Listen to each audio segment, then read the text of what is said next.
All I need is every day. All I need is you. Call his name, Yahushua. All I need is you. Oh, all I need is you. Yahushua. All I need is you. Oh, so glad you got it. All I need is you. Yahushua.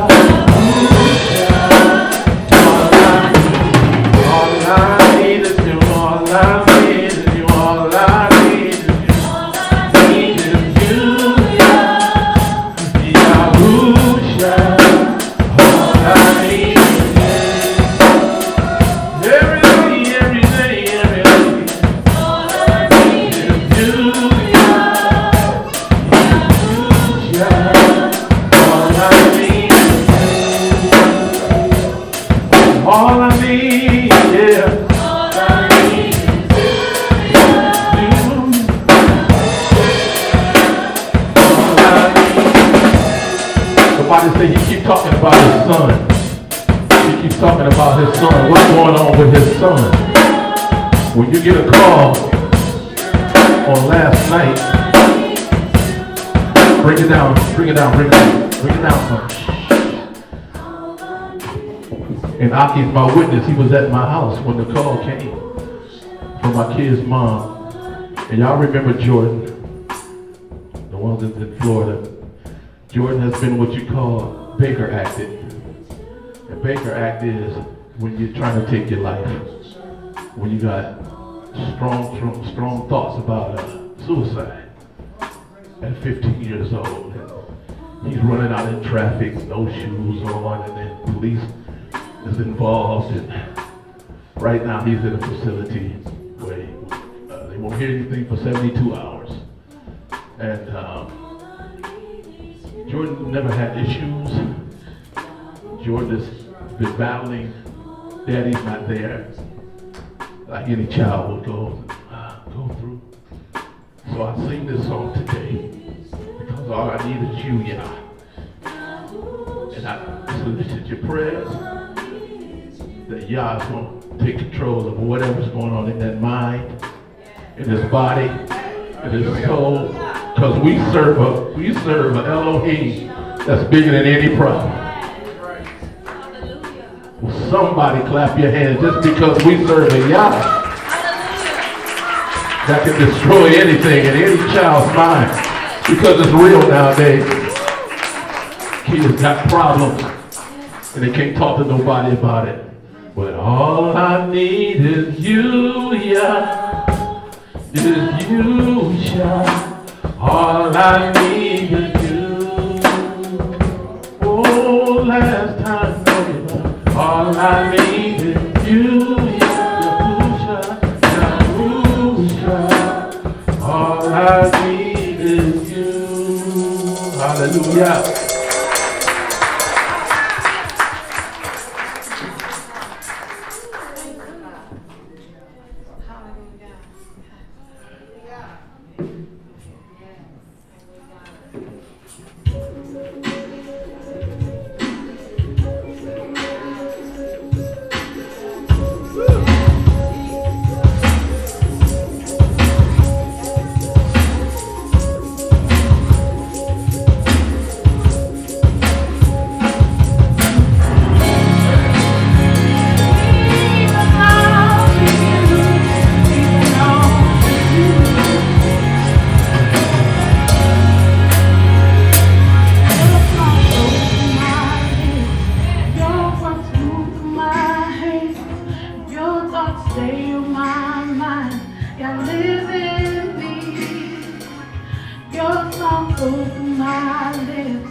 and believe in him. So your son, Johnny, trust and believe he has him. I bind up right now every act of the enemy. It will not be successful. It will not have its way. You pray. We cover. Okay? Trust that no weapon that is formed against your son's name. No weapon formed against Jordan shall prosper. Period. We are putting it out there. No weapon that is formed against any member of this congregation, it will not prosper. It will not prosper. We are healed. We are set free and we are delivered. I bind up every hand of the enemy. I loose, divine healing, love, support, guidance, and restoration in this place right now.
your mercy and goodness forever.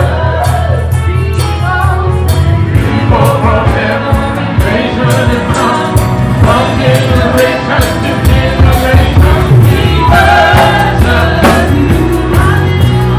Hallelujah, hallelujah, we worship you.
Come on, Toby, please say, hallelujah.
the devil. Come on.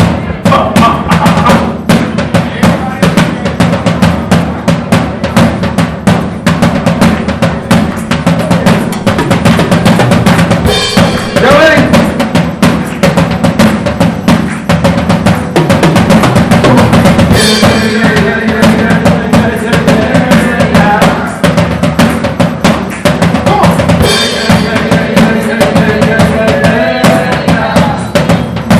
Come on.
say, Auntie?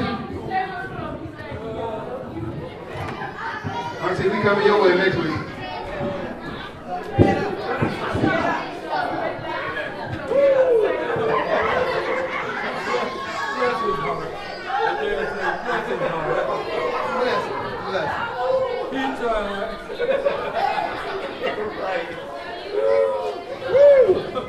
Awesome.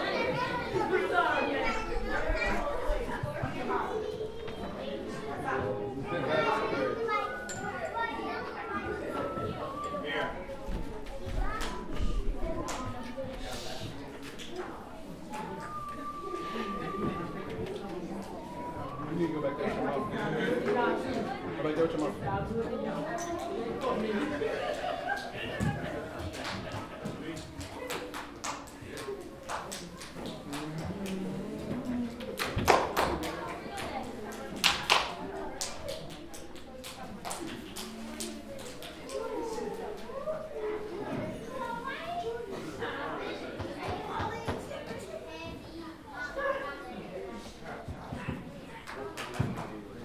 Check 1, 2, 2, 2.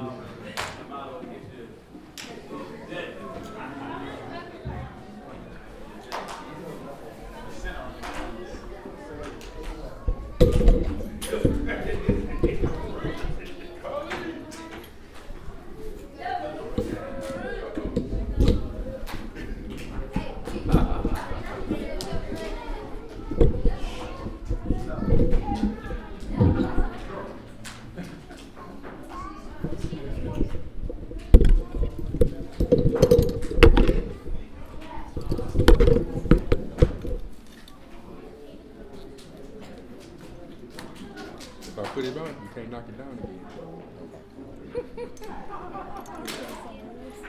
You got it?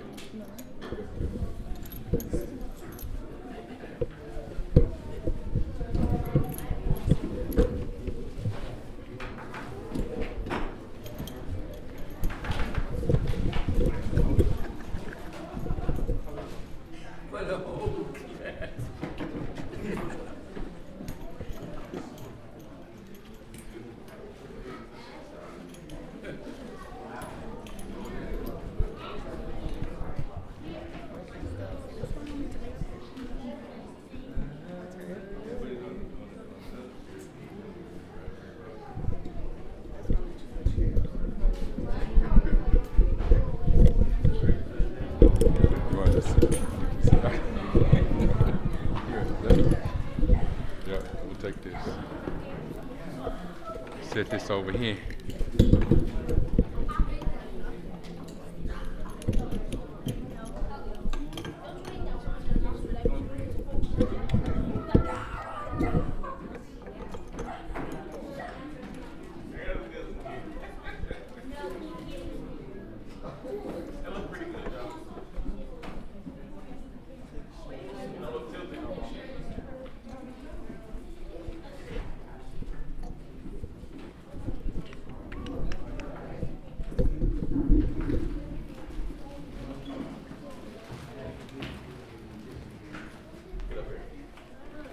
Check.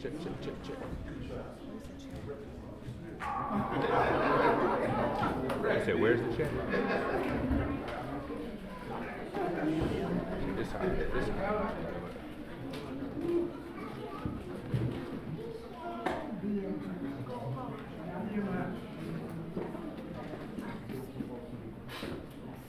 Hey, you know how to work it.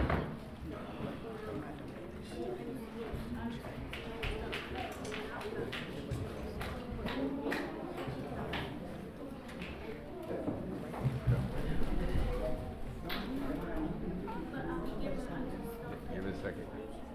Oh, you gotta. Oh.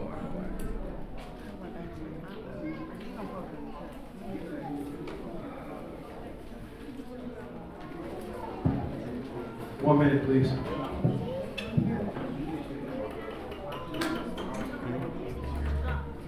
know what? The box is gone. You got that red box?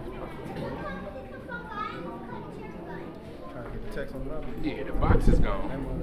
Because it's all the way down. Somebody moved it all the way down.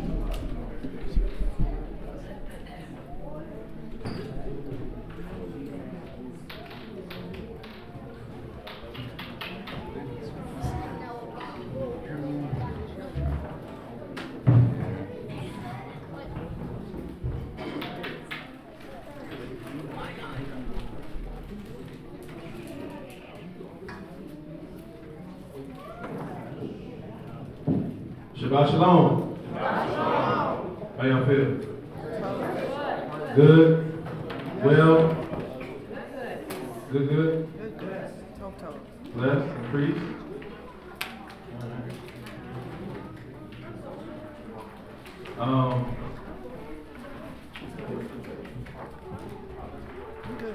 Okay, so you know how we normally do. We got a visitor in the house. Shalom, what? If you don't mind, introducing yourself to the family. My name is Jay. So I just come through today to see what's going on here. I'm coming to congregate with y'all today. Hallelujah. Great. Hallelujah. And we always say, man, you're amongst family. You know what I'm saying? So, all praises. No? We good on that? All right, so let's get into it. The last time I was up here, y'all remember what I was talking about? Anybody? Yeah. Not everybody. Yeah. Sure. Always. What you got up? You were talking about how the process of a seed, basically how it takes root into the ground, and and now you also spoke about the process of how the Most High, Hold it down. the process that the Most High created things in the beginning to have a self-sufficient or self-reliant system. I won't say self-reliant, you don't rely on yourself, but self-supplying System. system, basically. Yeah, How he did it absolutely. with all everything. Absolutely. So we was talking about seeds last time, right? How the Most High planted seeds, right? How they had, there's a seed, how once it goes into the ground, it comes alive, it gets the water, it gets the sunlight, it grows, and produces. And that produce, it does the same thing over and over again. And he said the same thing when it came down to man, right? Same thing with animals. The animals were supposed to have a seed in them, and what was they supposed to do? Reproduce, right? Over and over again, right? Same thing with humans, with man. He created man from the what? Dust of the ground. Same thing like what you do with a seed, right? The man came up, he breathed breath of life in him, he gave him a woman, and then what did he tell him to do? Be fruitful and multiply. That same procedure over and over and over again. We fell off. Right? Through Adam, we fell off, right? Right. Because we were once, give me Genesis 1:26, huh? We were once in the image of Elohim, right? And then something happened. Genesis 1:26. Genesis 1:26. And Elohim said, let us make man in our image. In whose image? In our image. Elohim said, let us make man in what? Our image. In our image, read. After our likeness. After our what? Likeness. When we see that, what was Adam in the garden? What was Adam in the garden? A husbandman. A husbandman? What else was he? Well, it said after Yah's likeness. What is Yah's likeness like? It's light. Right? He was light. Right? He said, made him in our image, after our likeness. Read. And said, let them have dominion over the fish of the sea. And he gave them rulership over what? Over the fish of the sea. And over the fowls of Shamaim. And over the cattle. And over all the earth. And every creeping thing that creeps upon the earth. So Elohim created man in his own image. In what? In his own image. So he created him in his own image. Right? Go ahead and read it. In the image of Elohim created he him. And then what? Male and female created he them. So we were made in the image of Elohim. Right? But then something transpired. What transpired? Sin transpired. So no longer are we like who? No longer are we like Yah. Because we have sin in us, sin on us, right? So what had to take place? Now he kicks us out of the garden. He kicks us out of the garden. The stuff was growing in the garden. He kicked us out of the garden. And then when he kicked us out of the garden, he told Adam what he would have to do. Now you got to work for this stuff take place, right? Give me Genesis chapter 5 and verse 1. So we were created, or Adam was created in the image of Elohim, yes? Right. But after sin took place, something else happened, right? Sin became more and more. So Adam sinned, Eve sinned, then Cain sinned, right? So now we have a succession of sinful nature, yes? So something had to transpire. You were made in his image, but something happened. Genesis 5 and 1. Genesis chapter 5 and verse 1. This is the book of the generations of Adam in the day that Elohim created man in his likeness. Of Elohim made he him. Male and female created he them. And increased them. Yeah. Called their names Adam in the day that they were created. And Adam lived 130 years and begat a son in his own likeness. He got what? A son in his own likeness. Then what happened? After his image. After whose image? After his image. So now it's not y'all's image no more. It's Adam's now. You're not the light that you once was, that you was in the garden. Now you man on this earth. Right?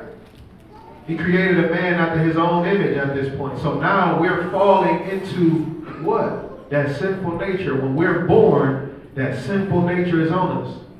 Right?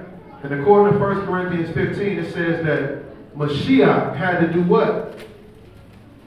Take away that sin. Right? Through one man, what entered into the earth? Sin. And through one man, what?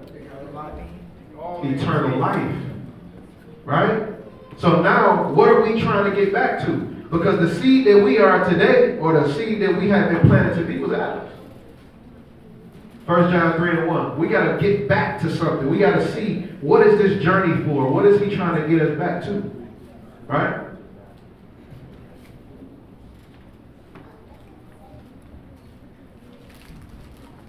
First John chapter 3 and verse 1. Come on. Behold, what manner of love the Father hath bestowed upon us, that we should be called the sons of Elohim. What is he trying to get us to do? He wants us to be called the sons of Elohim, not the sons of Adam. Right? He wants us to be called the sons of Elohim. And what love have he bestowed upon us to even let us get back to that point? We don't even deserve to be back in the garden. But the love that he has for his people, he created a way. Right? Come on.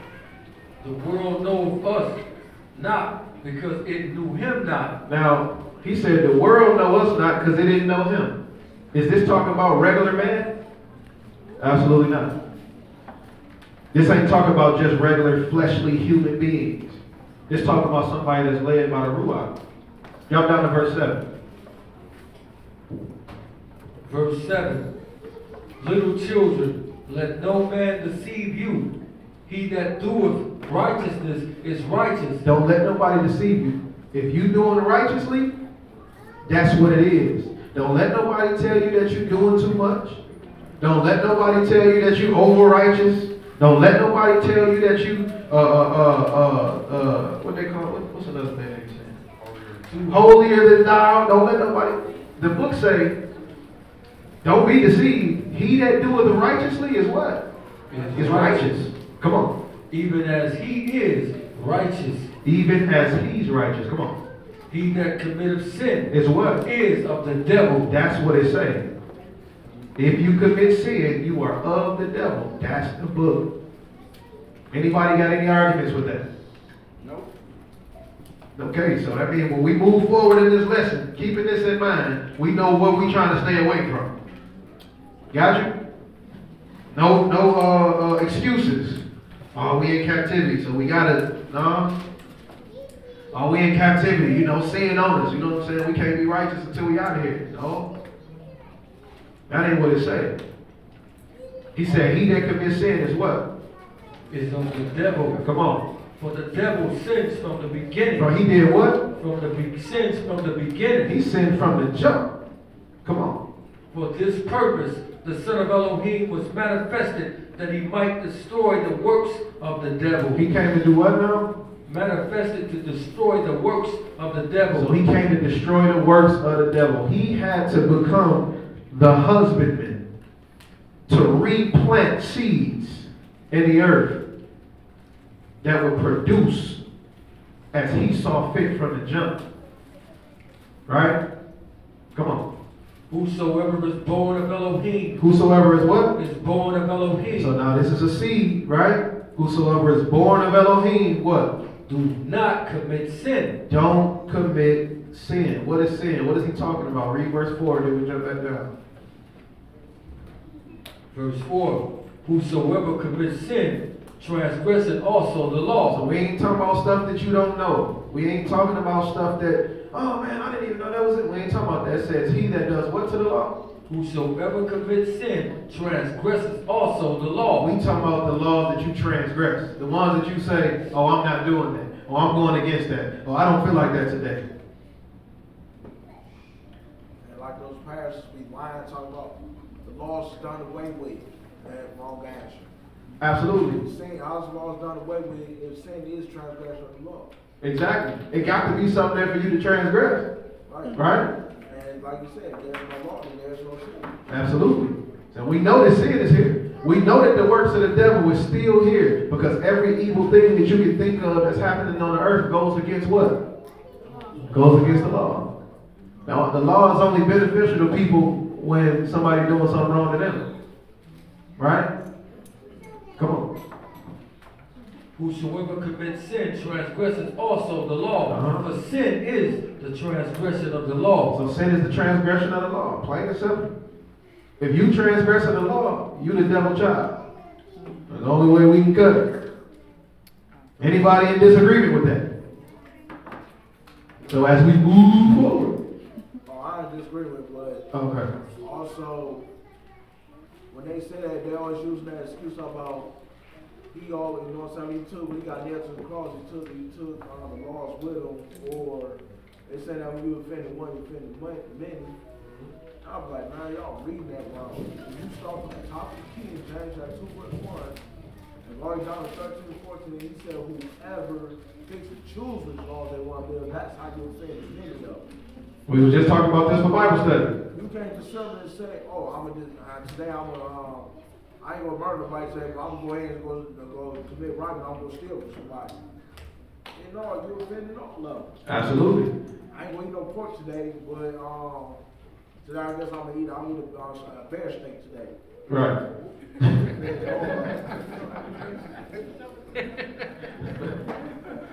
Absolutely. You cannot pick and choose what you want to live. Absolutely. We got to do the whole thing. Whole thing. Right? And this is exactly what we're here for. This is the reason why we're talking about this. Because there are some things that we may be sweeping under the rug, even as believers. Right? Ain't no reason for us to be talking about what other people doing on the outside if it's stuff that we ain't got together right here. Right? Clean up your own house and then you can help somebody clean up theirs. But if you go try to help somebody clean up their house and then they come over your house for breakfast and your house a mess. Well, all that stuff you was telling me over in my house, you need to keep them organized, you need to, right? So we got to understand that we got to make sure that our front door is straight on our end. Read what you got. Drop down back down to verse 8. Verse 8. He that commits sin is of the devil. For the devil sins from the beginning. For this purpose the Son of Elohim was manifested, that he might destroy the works of the devil. That he might do what? Destroy the works of the devil. That he might destroy the works of the devil. Come on. Whosoever is born of Elohim do not commit sin. Yes. For his seed remains in him. Because his seed does what? Remains in him. So when he says his seed remains in him, what is he talking about? His what? His son. His son? His what? Spirit. His ruach? What else? Word? Where we at? That's, I think, verse 9. 1 John chapter 3, verse 9. What remains in him? His laws. What else? What are we talking about? What have we been talking about? His seed. What is that seed? His what? Image. Close. His fruit. What is he fruit? What is Mashiach's fruit? Us. Right? We are the seed, right? We are the ones who's supposed to follow after what he's talking about, not sinning no more. We are his offspring. Right? If you say that you are in him, because he said his seed does what? Remains in him. If you say that you are in him, that means that you commit what? No sin. You don't transgress that law. Right? He says, I and you and me, we where? In the Father. Right? So his seed remains what? In him. We are his offspring. What y'all know about offspring? You say what? They hard-headed. What we know about offspring? Somebody give me a definition for the word offspring. Offspring is your kid. The person comes from your seed. Your kid. Your seed. Something that comes from your seed. Right? Your hair. Your hair. Your hair? Yeah, like, not like your hair, but like your hair. Your hair. Your hair. Absolutely. Right? Offspring. Right? To spring off. Go ahead. It says, children or young of a particular parent or progenitor, a child or animal in relation to its parent or parents, descendants collectively, product, result, or effect of something. Absolutely. It's a product of something. Whatever is being produced from you. Okay? So, I want y'all to take that into consideration. How many of us have children in here? Your children are your what? Offspring. Offspring. Which means that they should do what? Do what you do. They should do what you do. That's on the right side of the coin and on the wrong side of the coin. We see in the scripture where it say, train up a child in the way that they should go and they will never depart, right? Well, what if you're doing the wrong stuff?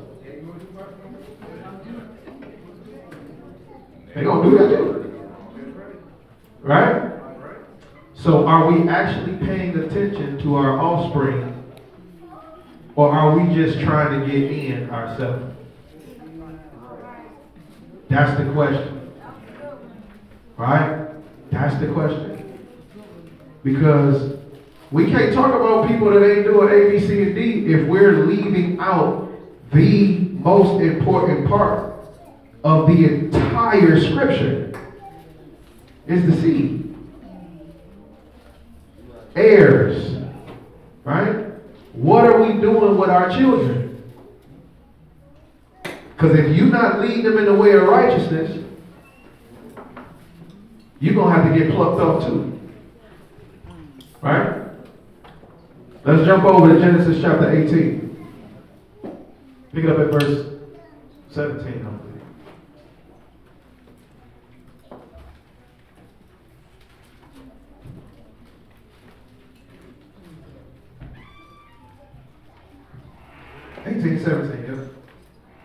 Genesis chapter 18, verse 17. And Yahuwah said, shall I hide from Abraham that thing which I do? He said, shall I hide from Abraham the thing which I do? What he said?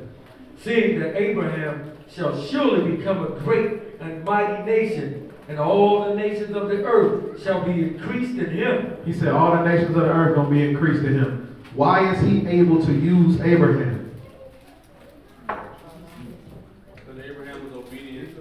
Because he was obedient. That means he was a seed planted and it grew and he started to what? Produce, blossom. So now I can use it. This was a good seed planted in good soil, so I can use this to reproduce. So he says what? Read. For I know him, that he will command his children. That he can do what? He will command his children. I know Abraham going to command his children. This is one of the first things he's saying to him right here. Can he say the same thing about you? He said, well, I know Abraham. I know he going to command his children. What else? And his household. And who? And his household. Did he feel like he would only do that for his household? Well, let's see. Read. After him, and they shall keep the way. And they who? They shall keep the way of Yahuwah. And they shall keep the way of Yahuwah. Jump back to Genesis chapter 17. Pick it up at verse 3. This is a very important key in the text. Genesis chapter 17 and verse 3. Uh-huh. And Abram fell upon his face with Elohim, and Elohim talked with him, saying, What did he say? As for me, behold, my covenant is with you. My covenant is what? Is with you. My covenant is with you. Now let me ask you a question. If you were Abraham, and you instructed your children in the way of righteousness, how you're doing it right now. Let's just think about you, yourself. And the way of righteousness, or how you've done it. He gave the covenant to Abraham, but did Abraham die before it came to pass? So if he didn't lead and teach and instruct his children in the way of righteousness, what happens? They don't lead and teach and instruct their children in the way of righteousness. And nobody receives the covenant. Yeah, it dies. Right? Come on. As for me, behold, my covenant is with you, and you shall be a father of many nations. You shall be a what? You shall be a father of many nations. Who was the first father of many nations? Abraham. What? That's why Who? Noah? Adam. Who? Adam. Adam. I'm whispering, trying to tell you. He was trying to give y'all the answer. I heard it, but I'm like, who's saying it? Adam was like the first one. Adam is the father of all mankind. Right? But what did Adam do? He sinned. So then the Most High come along and see somebody doing what's right. And what did he tell him? You're going to be the what? Father of many. When Mashiach was talking with the Pharisees, what was their point of reference? What did they say? We be children of who? Abraham. They ain't say Adam. They ain't say Noah. It was Big Cheese that mentioned Abraham's name. Right? Because he was the father of what? He was the father of many, and he was a friend of Yahuwah, the one who Yahuwah made the covenant with. The first covenant was made with who? Adam. Adam failed though. You can't get this, man. I'm doing it again through Abraham. So if Abraham was told that he would be the father of many nations, that would mean that he would have to first be a good servant, a good seed himself. But his instruction would be to teach and guide his children, yeah? Keep reading. And I will make thee exceeding fruitful. I will make you what? Exceeding fruitful. Now that produce again, right? I'll make you exceeding fruitful, read. And I will make nations of you, and kings shall come out of you. And kings shall come out of who? Out of you. Uh-huh. And I will establish my covenant. And I will do what? I will establish my covenant. Come on. Between me and who? And you. Uh-huh. And your seed. And who? And your seed. And your seed. After you, in their generations. So how important is the offspring? Very important. Very important. How do we actually deal with our offspring? That's the key. We ain't just talking about, I take them to get ice cream, I take them to do this, you know what I'm saying? We be at the movies, we did my son the flyers out here, he got the new Jordans, he got the, when he talking about that? He said, surely Abraham will teach his children in his way. What are we doing as far as that is concerned? Right? Important, right? Y'all follow me? Alright. Genesis chapter 20, verse 1.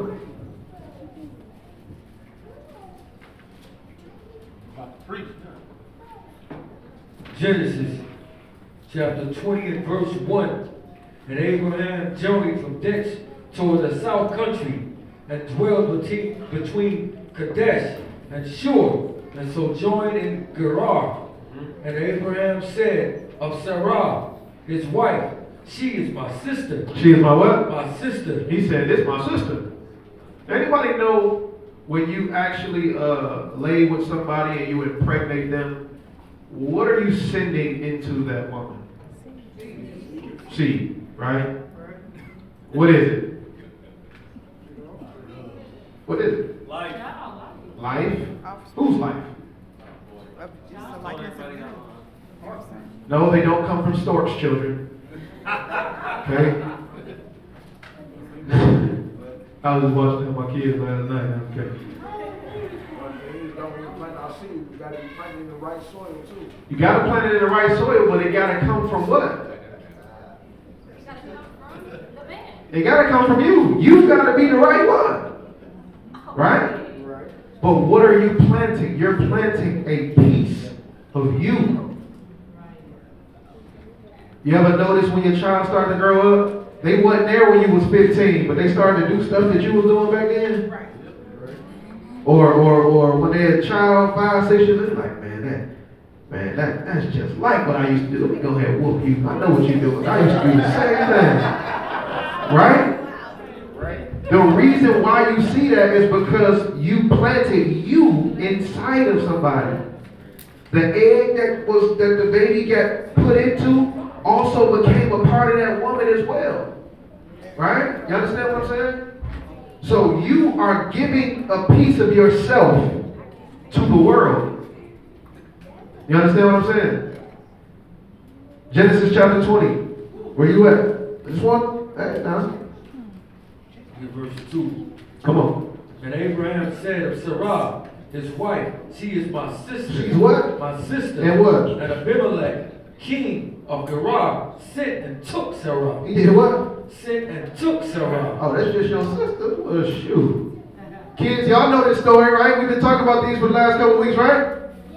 Yeah. Son, why did Abraham do that? Why did Abraham tell him that was his sister? Because he was scared. Come on.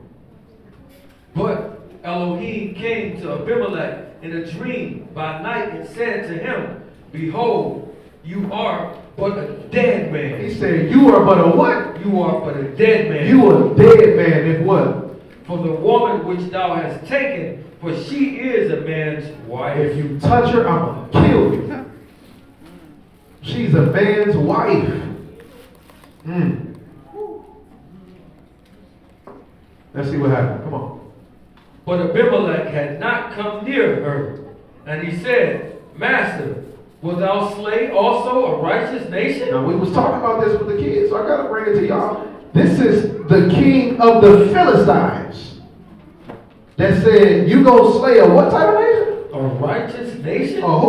A righteous nation? The Philistines was righteous? What y'all think? For a short period of time, you can't even give them any credit. Yes, they were righteous. Well, let's see. Come on. Said he not unto me, she is my sister. And she herself said, he is my brother. In the integrity of my heart. In the what? In the integrity of my heart. What happened? And the innocency of my hands have I done this. Yeah. And Elohim said unto him in a dream, yes, I know that thou didst this in thy integrity. He said, I know you did this in your integrity and what? Of your heart. For I also withheld you from sinning against me. I kept you from doing what? Sinning against me. From sinning against Abraham. Against me. So we see what David said about Uriah. He said, Father, I had sinned against you and you alone. Here's the reference. Anyway. Why didn't he want anybody to lay with Sarah? It would have messed up the plan. No, you can't answer. It would have messed I think I gave your son the answer before. You was on the chat. You can't do it, no. Because what? Because many nations were supposed to come from her. Well, that's a nation.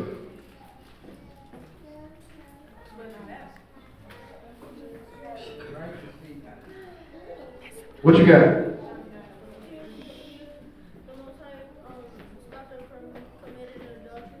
Yes, he stopped him from committing adultery, but why? So he won't die? Yeah, that's true. That is very true.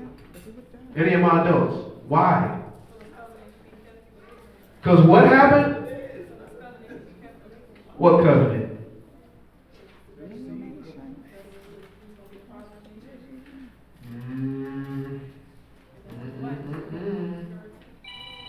Genesis chapter 12. Let's go back. What was your question again? I ain't asking it no more. No. Why? What is the specific reason at this time that he stopped these people from sleeping with Sarah? Because it would have corrupted the. Genesis 12 and 1. I wouldn't. Genesis chapter 12 and verse 1. Come on. Now Yahuwah had said unto Abram, Get thee out of your country, and from your kindred, and from your father's house, unto a land that I will show you, and I will make of you a great nation, and I will increase you, and make your name great, and you shall be increasing, and I will increase you, and increase thee, and curse him that curse you, and in he shall all the families of the earth be increased. So he gave them the covenant, right? The promise. Jump over to Genesis chapter 17.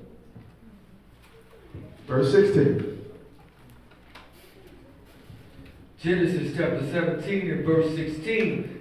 And I will increase her and give you a son. He said, I'm going to do what? I will increase her and do what? And give you a son also. And I'm going to give you a son also. Of her. Of who? Of her. Anybody know Sarah, you would know that she was what?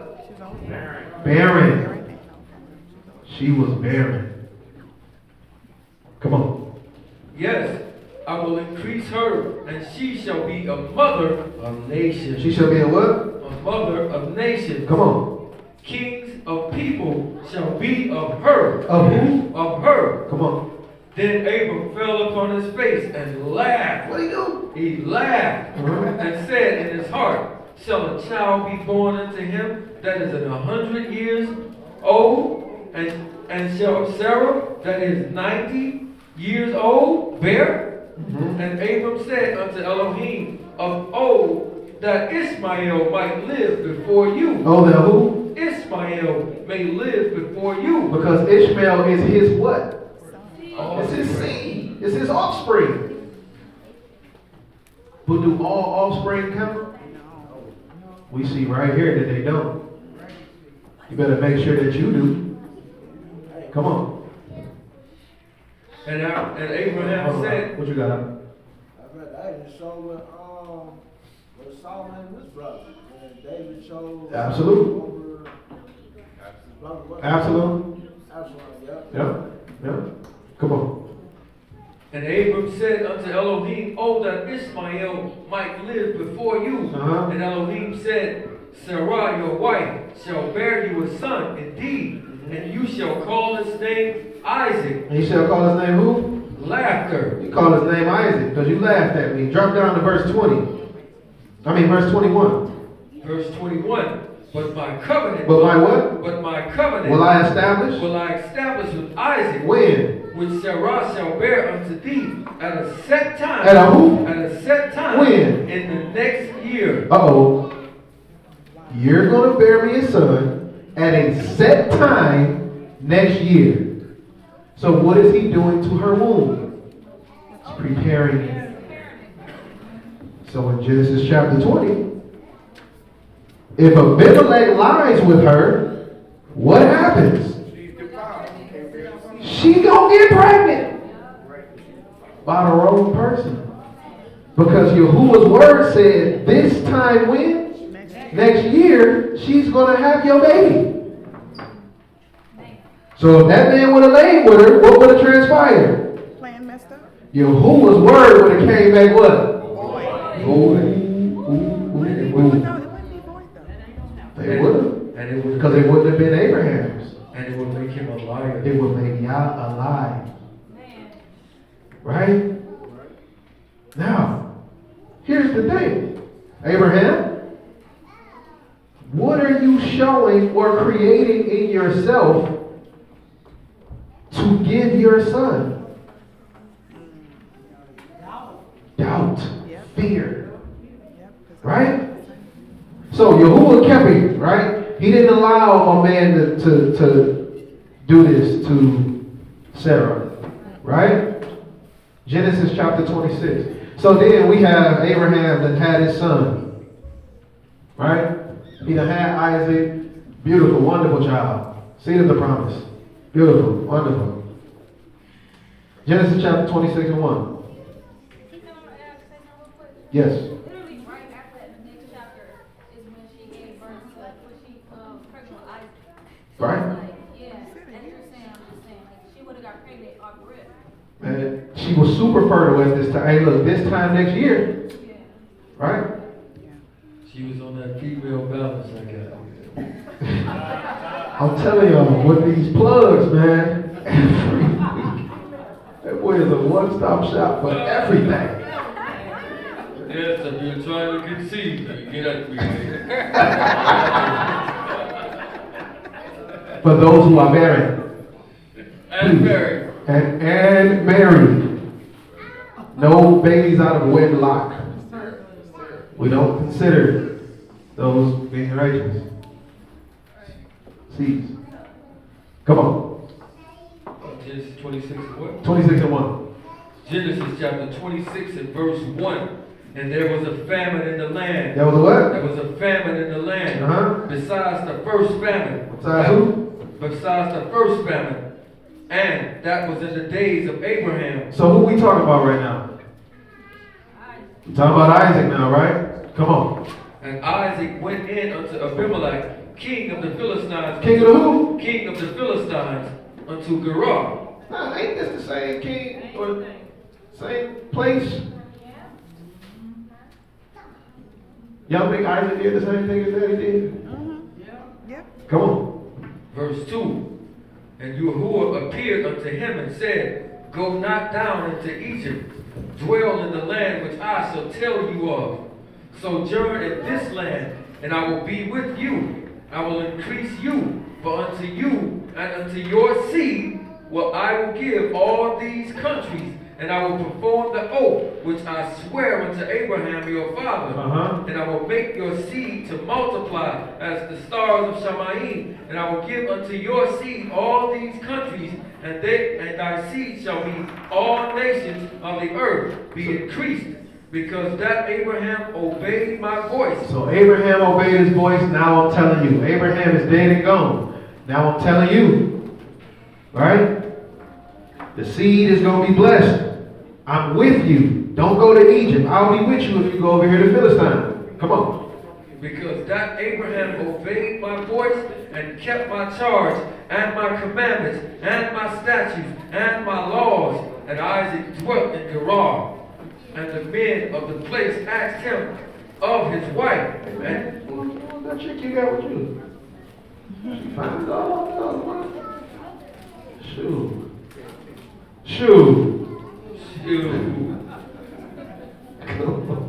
And the men of the place asked him of his wife, and he said, She is my sister. He said what? She is my sister. Was he even born when he first started doing this? No, he wasn't. Right? Like you say, the chip off the old block.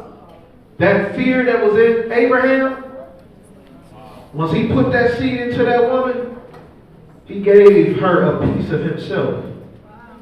He did the same thing his daddy did. But he lying. This ain't your sister, brother. This ain't your sister. Come on.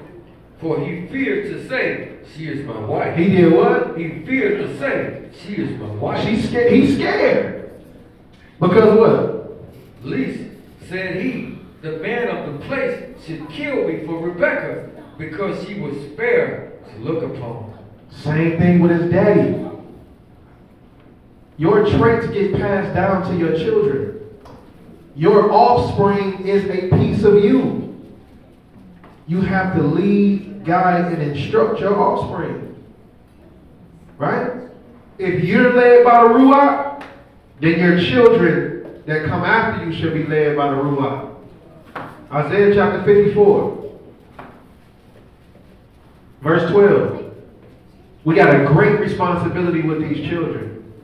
We can't be trying to only get ourselves into the kingdom. Because in that we sin. In that we're actually going against what the man telling us to do. We're not preserving seed. Come on.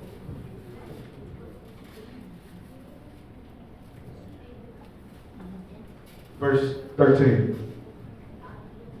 Isaiah chapter 54, verse 13. And all my children. And all who? All my children. Even though you had them. All your children shall be taught. He said what? All your children. All your children shall be what? Shall be taught of Yahuwah. And shall be taught of who? Yahuwah. How are they going to be taught of him? Through you. That's a declaration. He's not asking you. He's telling you. All your children going to be taught of Yahuwah. Come on. And shall be the shalom of your children. He said that what? Shall be the shalom of your children. And that's going to be the peace of your children. If they taught of Elohim. Are we slacking in that? Are we missing that particular point? You feel what I'm saying? This is our job. Come on. In righteousness shall thou be established. In righteousness what? Shall thou be established. In righteousness shall you be established. Come on. You shall be far from oppression, for you shall not fear, and from terror, for it shall not come near you. He said what? For from terror it shall not come near you. This is talking about for the people that follow what he's saying. Right? Matthew 19. We have to be, first off, we have to be, our seed has to grow to a certain point. Once we at a certain point, we have to groom our children. You understand what I'm saying? If you don't groom your children in this way of life, they will trip on you. They will go astray. Matthew 19, verse 14. All the stuff that the world, we like to blame stuff on the world. Right? Oh man, these school systems, this. A foundation needs to be created. Once the foundation is created, it can't be moved. Oh, the white man. Remember we were saying that too, right? And what did we realize? It's us. 19:14, Matthew. Matthew chapter 19 and verse 14. But Yahushua said, Suffer little children, and forbid them not. Suffer the little children. Allow the little children to what? Forbid them not to come unto me. He said, forbid them not to come to me. Would you ever tell your child, no, you can't worship the Most High? You would never tell your child that. You would never tell your child, no, you ain't supposed to, don't go up there and worship. Don't read your Bible. You would never tell them that. But what speaks louder than words? What you're showing them is all you need to say. If you're not showing them to come, they're not seeing it. If they're not seeing it, then they won't. You forbid. Read that again. But Yahushua said, Suffer little children, and forbid them not to come unto me, for of such is the kingdom of Shamaim. Because of them is what? The kingdom of Shamaim. The kingdom of Shamaim is for who? It's for the children. And then he told you, except you become like a what? You can't get into the kingdom. Right? It's for the children. What are we doing? Are we really taking care of our offspring? Right? Proverbs chapter 17.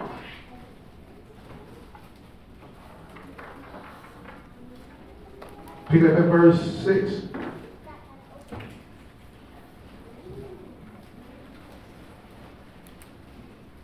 Proverbs chapter 17 and verse 6. Children are the crown of old men. He said, children are the what? Are the crown of old men. What do you mean when he said that?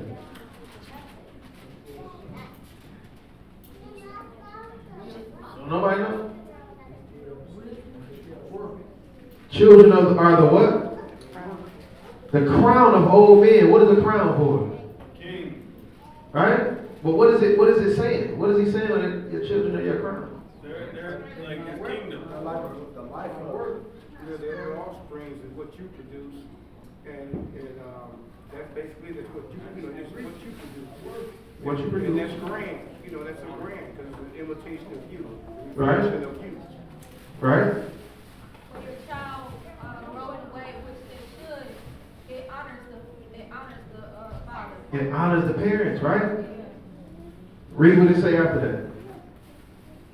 Children are the crown of old men, and the esteem of children. And the what? And the esteem of children are what? Are their fathers. It go hand in hand. If you raise a child in a bold way or not in the way, and they embarrass you, guess what happens? Show up. You did it. You got to look at it in that way.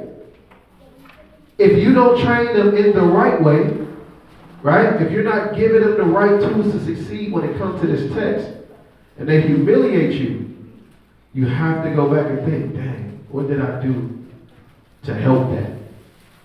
Where did I go astray in showing them righteousness? You get what I'm saying? It's an uncomfortable conversation to have, but it's a conversation we got to have indeed, right? Numbers chapter 14.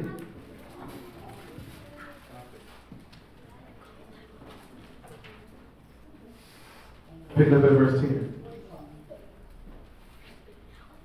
Numbers chapter 14 and verse 10. But all the congregation bade stone them with stones, and the esteem of Yahuwah appeared in the tabernacles of the congregation before all the children of Israel. And Yahuwah said unto Moses, how long will this people provoke me? And how long will it be erred? He said, how long they going to provoke me? How long they going to do wrong? Hold what you got there. Go back to Deuteronomy chapter 6. Pick it up at verse 6.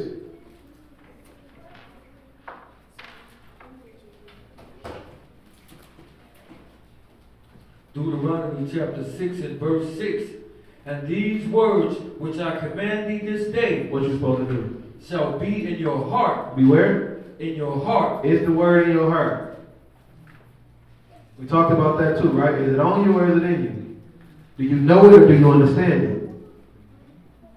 Come on. And you shall teach them diligently unto your children, and shall talk of them when thou sittest in your house. Do you talk about the word when you sit in the house? What else?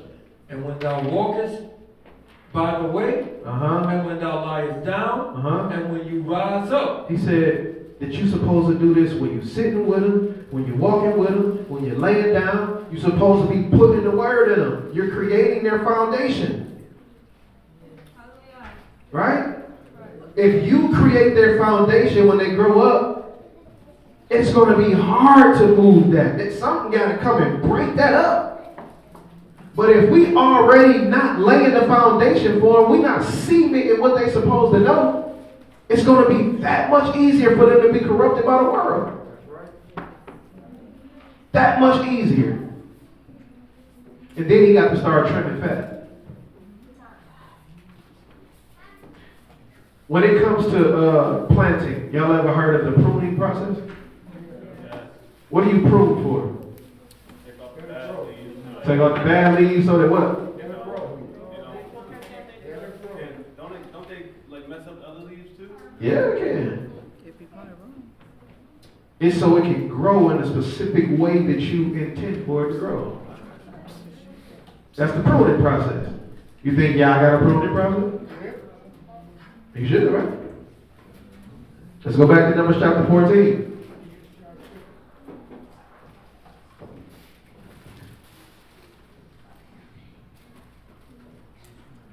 Pick up at verse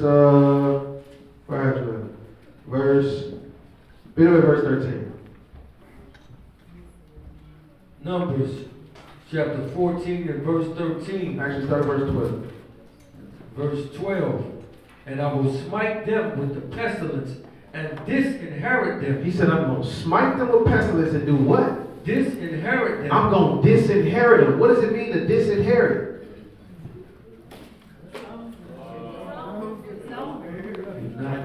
I'm not going to make you my inheritance. And I am going to take everything that I said I was going to give to you away. Right? He said, I'm going to smite them and disinherit them. That's major. Read. And I will make of you. And I will make of who? Of you, Moses. A greater nation and a mightier than they. And Moses said unto Yahuwah, then the Egyptians shall hear it, for thou broughtest up this people in thy sight, in thy might, from among them, and they will tell it to the inhabitants of this land. For they have heard that you, Yahuwah, are among this people, and that you, Yahuwah, are seen face to face, and that the cloud standeth over them, and that thou goest before them by daytime, and a pillar of cloud, and a pillar of fire by night. You couldn't even get your people together, and y'all straight up and down, Yahuwah is right there with you. Right? Yahuwah right there with you, and you couldn't get them together. Come on. Now, if you shall kill all this people as one man. If you shall do what? Kill all this people as one man. Then the nations which have heard the fame of thee will speak, saying, because Yahuwah was not able to bring this people into the land which he sware unto them, therefore he hath slain them in the wilderness. You slain them in the wilderness. So you're going to cut off the whole plant. If you just cut the whole plant down, right? We're going to have an issue with that. The people is going to talk bad about you.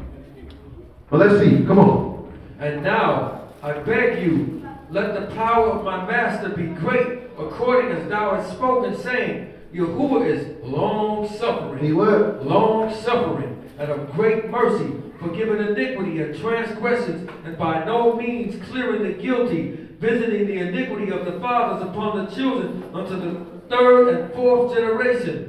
Pardon, I beseech thee, the iniquity of this people, according unto your greatness of mercy, and thou hast forgiven this people from Egypt, even until now. You forgave them from Egypt all the way to right now. Please forgive them. But we just talked about a pruning process, right? So maybe I don't kill the whole plant. Maybe I just knock off some of the bad leaves. Come on. And Yahuwah said, I have pardoned according to your word. But as truly as I live, all the earth shall be filled with the esteem of Yahuwah. Because all these men which have seen my esteem and my miracles which I did in Egypt and all the wilderness, and have tempted me now these 10 times. Y'all done tempted me these 10 times. Remember, they supposed to be out there teaching their kids, instructing their kids. But how can they teach and instruct their kids when they out there doing y'all knows what they self? So what are they actually showing them? The wrong way. Which means these children are going to grow up and do what? They're going to grow up the wrong way. They're going to grow up and be just like them. So in order to preserve the children, what do we have to do? I got to prune. I got to prune. Come on. And have not listened to my voice. Surely they shall not see the land which I swear unto their fathers, neither shall any of them that provoke me see it. He said they not going to see it. They not going to get to the land. Right? He got to prune them. They not going to see the land. Who going to get in though? Come on. But my servant Caleb, because he had another Ruach with him, have followed me fully. And have done what? Followed me fully. Have followed him fully. Have we followed him fully? It's a question you need to ask yourself. Because how can you instruct if you ain't doing it yourself? Come on. Him will I bring into the land whitherto he went, and his seed shall possess it. And his who? His seed shall possess it. Come on. Now the Amalekites and the Canaanites who dwelt in the valley, tomorrow turn you and get you into the wilderness by the way of the Red Sea. And Yahuwah spake unto Moses. Jump down to verse 28. Verse 28. Say unto them, as truly as I live, saith Yahuwah, as you have spoken in mine ears, so will I do to you. And what happened? Your carcasses shall fall in the wilderness, and all that were numbered of you, according to your whole number. According to the who? To your whole number. From 20 years old and upward, which have murmured against me. Everybody that murmured against him from 20 years old and up is going to die. It's going to die. He didn't say might. This is going to happen. I just turned 20 yesterday, y'all. Don't get me. Right? Wow. When you talk about pruning, that's a prune. The ultimate pruning. I got to trim off the bad stuff in order for it to grow the way that I want it to grow. Everybody is going to die 20 years and older, which means that it's a lot of people that's going to be parentless. Why do you think that he would leave these children without their fathers and their mothers? Huh? He was going to father them? But what else? To reshape, to refresh. You better off without them.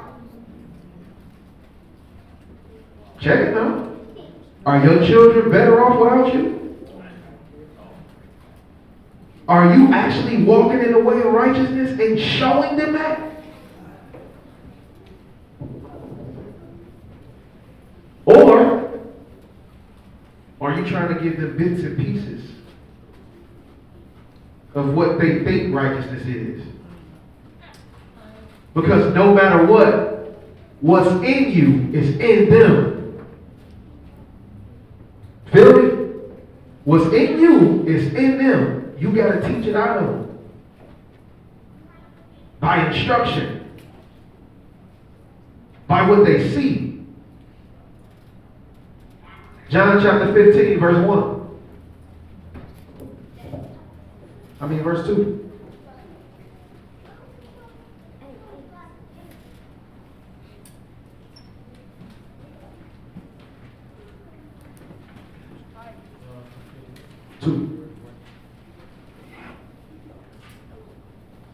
John chapter 15 and verse 2. Every branch in me that beareth not fruit. What he said? Every branch in me that beareth not fruit. What? He taketh away. He do what? He takes away. And every branch that beareth fruit, he purges it, that it may bring forth more fruit. He said he got to purge it in order for it to do what? Bring forth more fruit. Don't get purged off. Don't get pruned. Because you ain't producing. Right? This Yah's word. Remember, we was talking about last week and the week before that how much the Most High loves us and him giving us an opportunity to become his sons again, his children again. We was just talking about in Bible study, if you don't make it into the kingdom, why is that?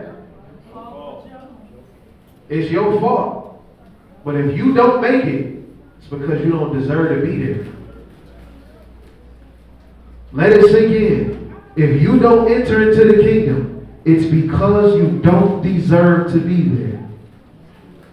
He gave us every single piece and tool that we need to get there. If you don't make it, if we don't see each other, it's because you don't deserve to be there.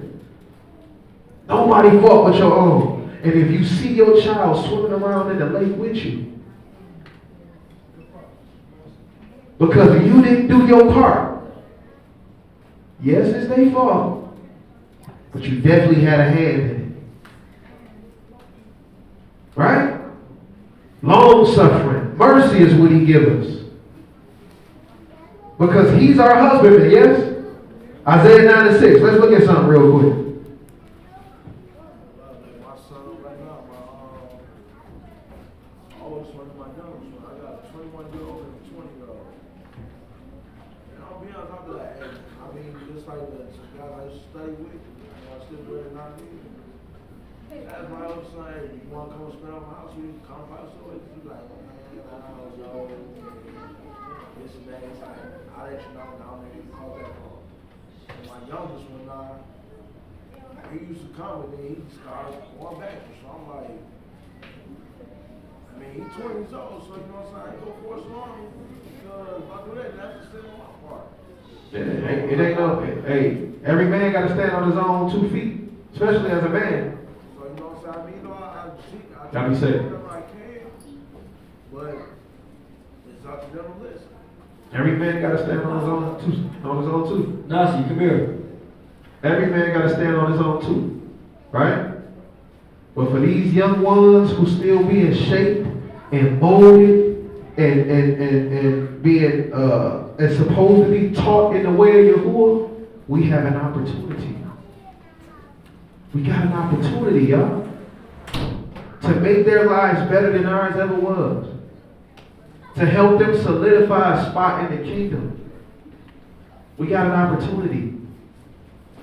Isaiah chapter 9 and verse 6. Let's see what our Father did for us.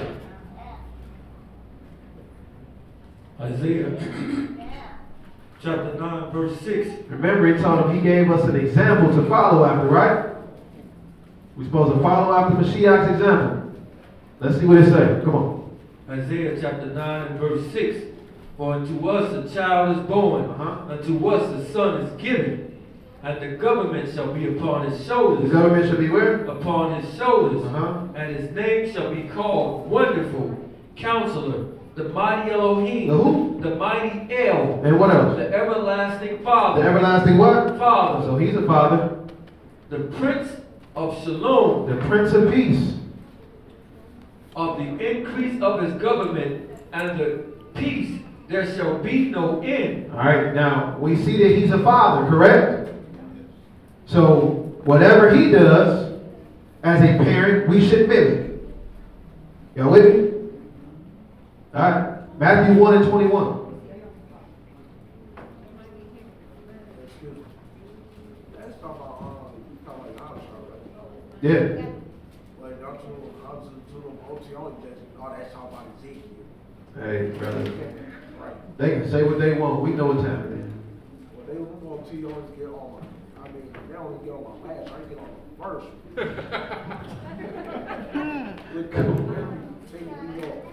Matthew 1 and 21. Let's see what he did. Matthew chapter 1 and verse 21.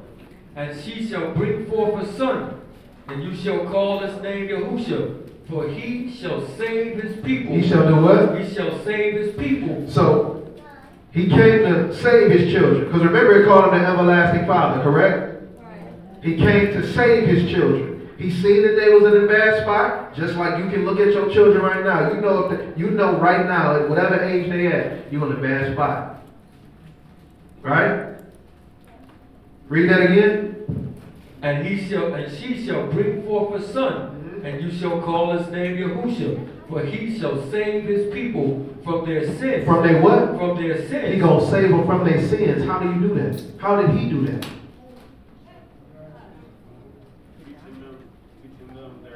Teaching them their sins. He teaching them in a way, right? He giving them the word. Yes, he died for it, which means you have to be willing to sacrifice yourself for your children. Sacrifice your time. Right? Time is something that you never get back. What are you doing in the time that you spend with your children? That's what you're showing them.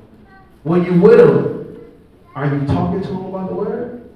You teaching them? You showing them? Or are you too busy? Come on. He says he shall save his people. John 1 and 5. Let's see what our Father did. John chapter 1 verse 5. And the light shineth in darkness. He did what? And the light shines in darkness. He seen us in darkness. He seen us going down the wrong path. And he did what? And the darkness comprehends it not. He came and gave us light. But everybody else that was around, what happened with them? Stayed in darkness. Come on. There was a man sent from Elohim. You good on that? Malachi chapter 2, verse 6.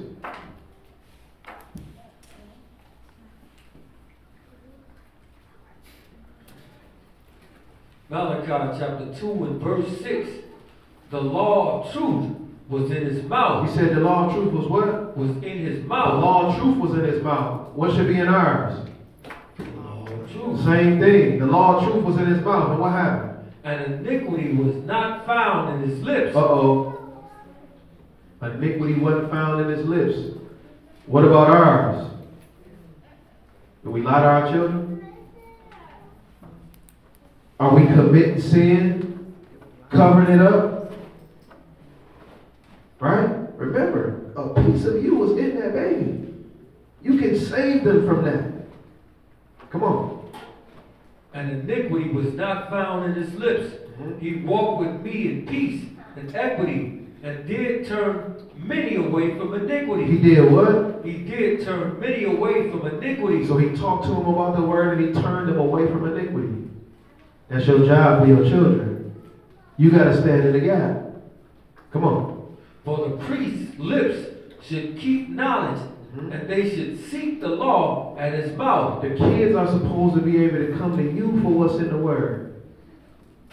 Right? That's what you're supposed to be provoking in your house for your children, to be thinking about the word, for them to come and deal with you. Hey, what do you think about this? Right? Come on. Knowledge, and they should seek the law at his mouth. For he is the messenger of Yahuwah of hosts. But ye are departed out of the way. You have caused many to stumble. He said you have done what? You have caused many to stumble. Including your children. At the law. You have corrupted the covenant of Levi. You have done what? You have corrupted the covenant of Levi. Come on. Saith Yahuwah of hosts. Therefore have I also made you contemptible and base before all the people, according as you have not kept my ways, but have been partial in the law. You've been what? Partial in the law. Like we was talking about earlier, right? We partial. We'll show them one part. We'll go to Shabbat service, and then afterwards you see a whole other side of me. No. Your actions are instructing your children. You are the one who's creating the solid soil. You the one who has to be the one that replants them. If you don't do that correctly, you're going to have some that fall on stony ground. You're going to have some that fall by the wayside. Because you're only focusing on you. Where you at? Verse 10. Come on. Have we not all one Father? Have we not all what? One Father? He's their Father too. But you the middleman, just like Mashiach is our middleman. You got to do the right thing. Come on. Have we not all one Father? Have not one Elohim created us? Why do we deal treacherously, every man against his brother, by profaning the covenant of our Father? John chapter 14 and verse 1. Christians thought they use that the wrong way. He's out of all of us. Hey, he's the father of creation. Right? Come on. 14:1. John chapter 14 and verse 1. Let not your heart be troubled. You believe in Elohim. Believe also in me. In my Father's house. In who? In my Father's house. So not only did he come and teach his children, come to save his children, but also he said what? In my Father's house what? Are many mansions. There many what? Many mansions. There's many mansions in my Father's house. Come on. If it were not so, I would have told you, I go to prepare a place for you. And he go to prepare a place for us. So our Father came down, gave us the word, right? Told us that he was going to prepare a place for us. And then did what? Verse 18. Verse 18. And I will not leave you comfortless. He died on us, but he didn't leave us what? Comfortless. He didn't leave us comfortless. When you pass, what your children going to be able to say about you? He left us with a comfort that was going to be able to keep us throughout. That was going to be able to sustain us throughout. Your words, your integrity, your lifestyle is what your children are going to have in order to maneuver in the world. How many times have you been in a situation and you thought back on something your parents said and they helped you get through it? Those principles that your parents give you when you're a child, that you're able to use going forward. What are you leaving them with? Right? Because he didn't leave us comfortless. As a father, he did everything he was supposed to do and he gave us the blueprint. Are we doing the same thing? And if you're not, it's okay. It's time to get to it. Right? Come on. I will not leave you comfortless.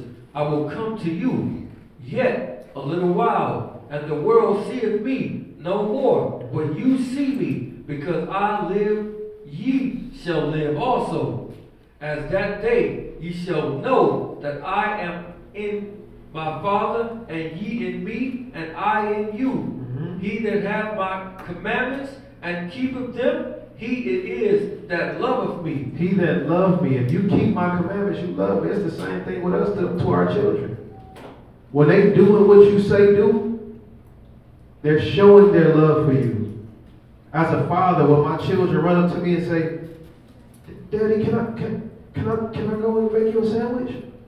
Can I go and... It warmed my heart. Why? Because I know you're thinking about me. You think Daddy hungry. Let me go and do this for Daddy. Right? Or you know what I'm saying? You see them doing something that you would have them do that you had to tell them about before. Hey, when you go upstairs, I want you to do this, and I want you to clean your room like this. And you go peek in on them, and you see them making sure, oh, Dad said this last time. Right? That's a joy. But in order for you to have that, you got to make sure that you are teaching them in the right way. Because our Father is still their Father. And what does he like to see? Same thing, right? John 1 and 4. 3 John. 3 John. 3 John, yeah. 3 John.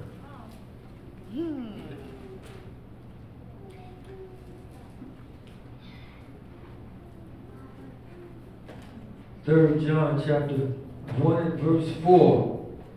I have no greater joy. I have what? I have no greater joy than what? Than to hear that my children walk in truth. What did he say? Read that again. Huh? I have no greater joy than to hear that my children walk in truth. That's the greatest joy, he said. I ain't got no greater joy than to see that my children is walking in truth. You were part of making that happen. You are a part of making that come into fruition. Psalms 127. I'm almost finished. They ain't even been that long that they haven't y'all. See, if I'd have told y'all in the beginning, y'all wouldn't believe it. That's why I ain't say nothing.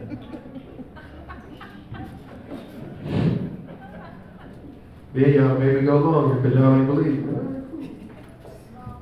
Psalm 127:1. Psalms 127 and 1. Did I say 3 or 1? 1. Okay, one cool.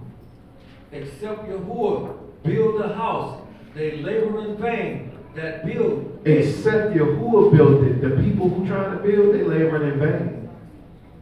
He sets the foundation. Come on. Except Yahuwah keep the city, the watchman waketh, but in vain. Except he's the one who's actually watching over the city. The people that's watching over the city, it don't mean nothing. Come on.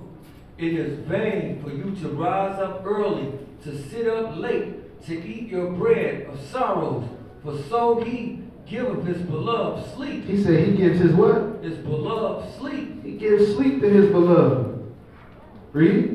Lo, children are inheritance. Children are what? Heritage. Children are an heritage of who? Of Yahuwah. They're an heritage of Yahuwah. What does it mean to be an heritage? Somebody look that up for me.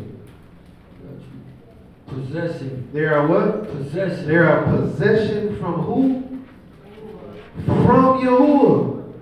So just like we tell the men to treat their women right because they are possession from Yahuwah, it's the same thing with your children. They are a possession from Yahuwah. Come on. It is vain for you to rise up early, to sit up late, to eat your bread of sorrows. For so he giveth his beloved sleep. Lo, children are inheritance of Yahuwah, and the fruit of the womb is who? And the fruit of the womb is his reward. As arrows are in the hand of a mighty man, so are children of the youth. He said, as arrows are in the hand of a mighty man, so are children of the youth. What is he saying?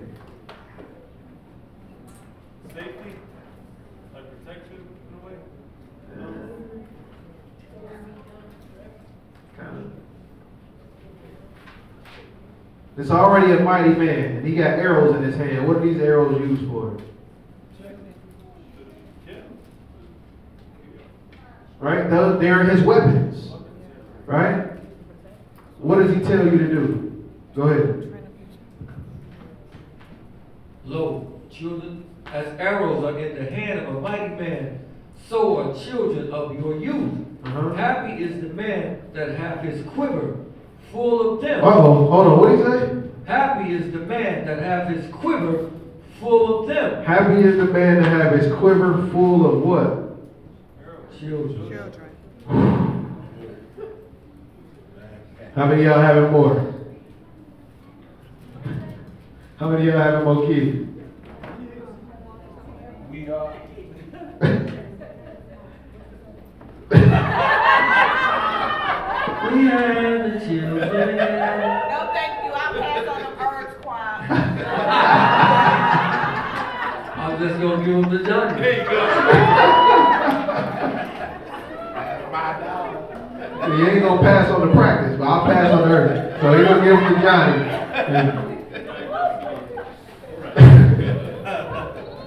Right? He said, happy is the man that has his quiver full of them.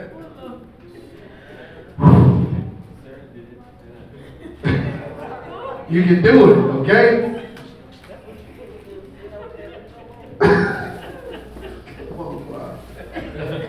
Happy is the man that hath his quiver full of them. They shall not be ashamed. They shall not what? Be ashamed. They shall not be ashamed. Read. But they shall speak with the enemies in the gate. So we got to understand that our children are our line of defense.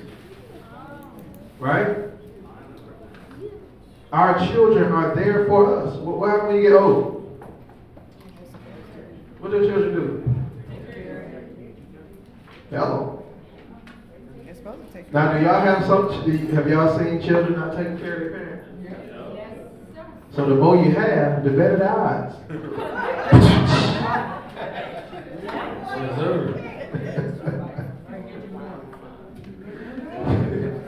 Now, one might not do it. You might need a couple more.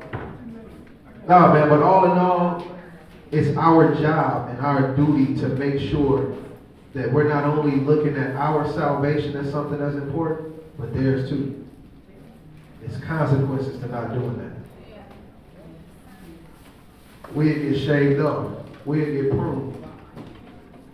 You know what I'm saying? Lead your children in righteousness.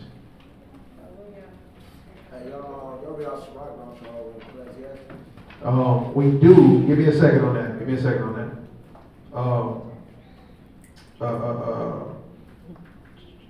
Let me close off and then we'll go into that. 1 John chapter 3.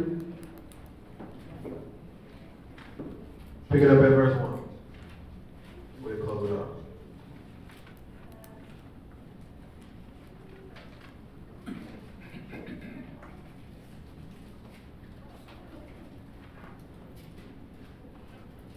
First John chapter 3 and verse 1. Behold, what manner of love the Father hath bestowed upon us, that we should be called the sons of Elohim. Therefore, the world knoweth us not, because it knew him not. Beloved, now are we the sons of Elohim. We the what? The sons of Elohim. And what? And it do not yet appear what we shall be. It don't appear yet what we gonna be. This is only if we sons. Come on. But we know that when he shall appear, we shall be like him, for we shall see him as he is. So we know that at the end of the day, if we do what's right, if we hold on to his covenant, if we hold on to his word, we gonna be like him. His seed is gonna remain in itself. Let's not just do that for us, but let's make sure we pass this down to our children as well. Because guess what? All Israel ain't Israel. It ain't just seed as in physical. All Israel ain't Israel. He told Abraham that through his seed shall all the nations of the earth be blessed, right? Guess what?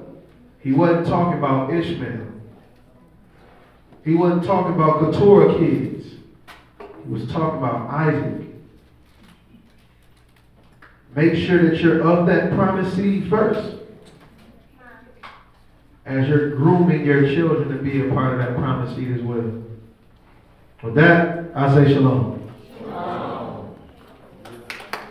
Boys, comments, love it, you hate it. Teach part 3, the seed part 3 next week. Continue it, keep it going. What you have, brother? Out of Sirach. 30 verse 30. Go ahead and read it for me.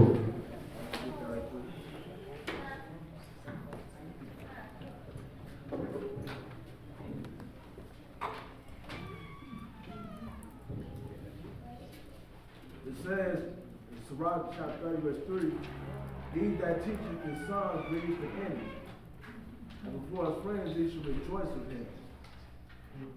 So each day we teach our children righteousness and teach them how to live in the ways of the Most High. We go bring our enemies. That means Esau and all that, and we bring them to Satan's way, because we know they can't get to him. And in order to walk on that path of righteousness, and not stray away from him, Satan will be like, oh, boy, talking too good. Yeah. You're going to be mad. The more and more you teach your children in the way of righteousness, the more and more you stamp on the enemy. You know what I'm saying? What you got out? Deuteronomy 6 and 6. Deuteronomy 6 and 6. You ain't get that one, did you? Okay, never mind. We gonna read it anyway. Deuteronomy. Don't it sound like you're supposed to say that like that? No, it's Deuteronomy. I'm just saying, when I read it, like, I gotta check myself. Deuteronomy. Deuteronomy 6 and 6.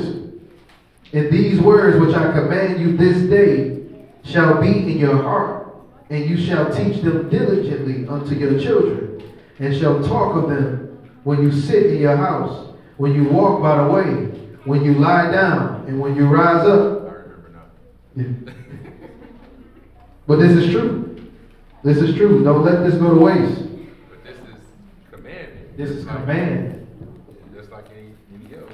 Absolutely. If we not doing this, again, if I'm trying to get myself right so I can get into the kingdom, and I'm not doing this, I'm still sinning. He said, he that is born of Elohim does what? Don't sin. Right? So, keep that in mind. If you're not doing this, it's sin. Right? We had a Bible study where a young brother said he didn't know that it was a sin not to wear fringes. Right? So, let me make this clear. Okay? Whatever Yahuwah commands is a command. If you go against that command, then you are a what? Transgressor. If you transgress the law, you have committed sin. Do not transgress the law. Right? The book say wear it. Don't say, oh man, I don't know my outfit. I ain't gonna put it on. Well, just because they don't go with your outfit, don't mean you ain't supposed to wear it. You're sinning. Okay? Now, I've seen people that leave out the house, oh man, I forgot. Right? Just make sure you remember. Okay? Make sure you remember. It is a commandment. Say it with me. It is a commandment. Commandment. All right. We're not going into that. As we're talking about transgression of law, is it transgression to cook on the Shabbat? No. Okay. Where did you go? 'Cause I tried to show her that this morning, but I didn't remember where you went. Yeah. 'Cause in Exodus 16, where you break down, how he created the Sabbath and everything, how he started it, like, he showed them when to go out and get the manna, but I didn't see the part where, didn't you show me something where, like, they baked it or something like that, or something was baked or cooked or something? Go back to Exodus 16. So what is transgression of the law?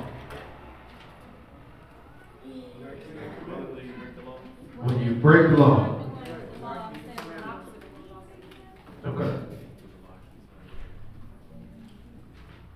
What is your Exodus 16? Yeah, Exodus 16. Let's pick it up at.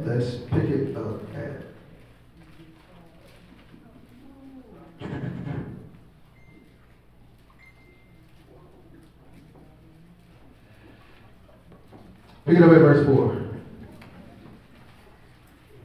Exodus chapter 16 and verse 4. Then said Yahuwah unto Moses, Behold, I will rain bread from Shamayim for you, and the people shall go out and gather a certain rate every day. They're going to do what? They shall gather a rate every day. They're going to do what? Gather a certain rate every day, that I may prove them whether they will walk in my law or no. He said, I'm going to prove them whether they walk in my law or no. What did he tell them to do every day? Gather a certain rate. Come on. And it shall come to pass that on the 6th day. On the what day? 6th day. They shall prepare that which they bring in. They shall do what? They shall prepare that which they bring in. And it shall be twice. And this will be what? Twice. As much as they gather daily. It's going to be what? Twice as much as they gather daily. Come on. And Moses and Aaron said unto all the children of Israel, at even. At what? At even. Shall. Then you shall know that Yahuwah have brought you out from the land of Egypt. And in the morning, then you shall see the esteem of Yahuwah, for that he heareth your murmurings against Yahuwah. And what are we that you murmur against us? And Moses said, This shall be when Yahuwah shall give you in the evening the flesh to eat, and in the morning bread to the full, for Yahuwah heareth your murmurings. What verse you in? Verse 8. Bread to the full, for Yahuwah heareth your murmurings, which you murmur against him. And what are we? Your murmuring are not against us, but against Yahuwah. All right, so what was the work? How what you got? Quad read Exodus 20, verse, what's that, 8?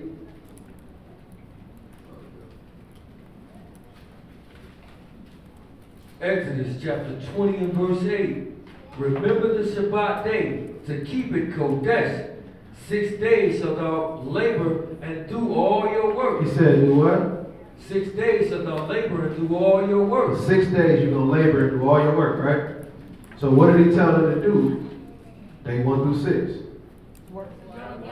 Labor. To labor, right? What was their labor? To gather. Come on. But the seventh day is the Shabbat of Yahuwah, your Elohim. In it you shall not do any work. In it you shall not do what? Any work. Any work. What did he tell them to do? 1 through 6? Gather. Work. Come on.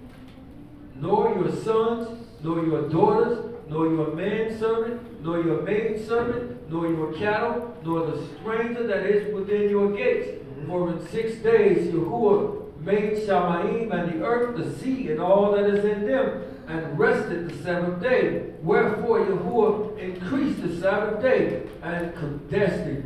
All right. Go back to Exodus chapter 16. Verse 15. I'm sorry, verse 14. Exodus chapter 16 and verse 14. And when the dew that lay was going up, behold, upon the face of the wilderness there lay a small round thing, as small as the hoarfrost on the ground. And when the children of Israel saw it, they said one to another, It is manna. It's what? It is manna. But they wist not what it was. And Moses said unto them, This is the bread which Yahuwah hath given you to eat. This is the thing which Yahuwah hath commanded. Gather of it every man. Which Yahuwah hath what? Have commanded. Gather of it every man according to his eating, an omer for every man according to the number of your persons. Take ye every man for them which are in his tents. And the children of Israel. Okay, what did Yahuwah command them to do? Gather. That's what he told them to do every day. 6 days shall work be done, right? Hold what you got, because we're going to come back to that. Drop down to verse 26. Verse 26. 6 days ye shall gather it, but on the seventh day, which is the Shabbat, in it there shall be none. It's going to be what? It shall be none. Ain't none going to be out there. So what is he preventing you from doing? Working. He's preventing you from working. Come on. And it came to pass that there went out some of the people on the seventh day for to gather, and they found none. They went out there to do what? To work. To gather. They went out there to work. But they ain't find none. Come on. And Yahuwah said unto Moses, How long refuse you to keep my commandments and my laws? See, for Yahuwah your Elohim giveth you the Sabbath. Therefore he giveth you on the 6th day the bread of 2 days. I gave you the bread of who? 2 days. Uh-huh. Abide ye every man in his place.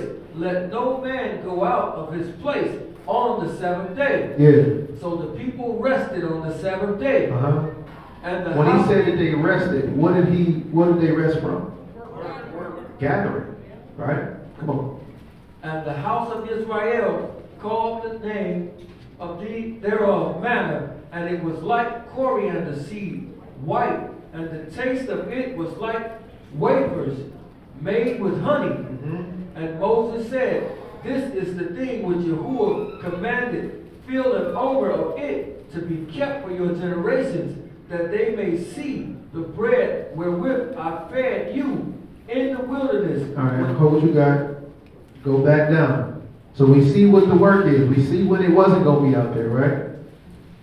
Go back to verse 17. Verse 17. And the children of Israel did so, and gathered some more, some less.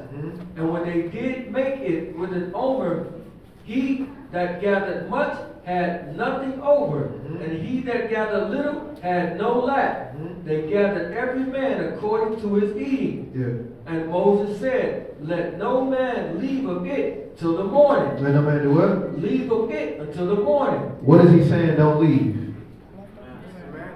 Don't leave what you just went out there and grabbed till the morning. Right? Come on. Notwithstanding, they hearkened not unto Moses, but some of them left of it until the morning. And what happened? And it bred worms and stank. And Moses was wroth with them. Verse 21. And they gathered it every morning. What is he telling them over and over again that they doing? Gathering over and over. Come on. And they gathered it every morning, and every man according to his eating. And when the sun waxed hot, it melted. And it came to pass that on the 6th day they gathered twice as much bread, 2 omers for one man. And all the rulers of the congregation came and told Moses. So what did they do for the work on the 6th day? They gathered twice as much. Come on. And he said unto them, this is that which Yahuwah hath commanded. Tomorrow is the rest of the Kodesh Sabbath. He said tomorrow is the rest of the Sabbath. So what are you supposed to do? Rest. Don't go out and do what? Come on. Unto Yahuwah, bake that which you will bake today. Wait, what happened?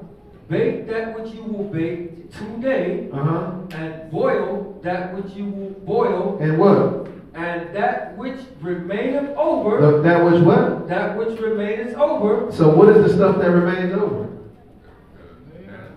The manna. The uncooked manna. Bake the stuff that you're going to bake today. Boil what you're going to boil today. And the stuff that's left over, what? That you didn't see. That you didn't boil. Absolutely. Read. And which remaineth over, lay up for you to be kept. Lay up for you to be kept for what? Until the morning.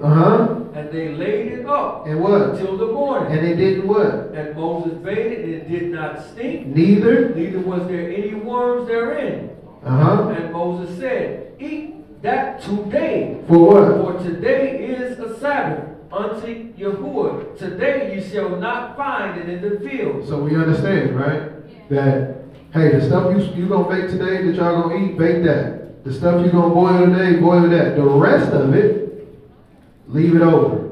You know what I'm saying? And that is for tomorrow.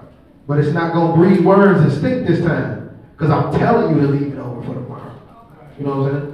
It's not going to be out here together. Exactly. It's going to be here.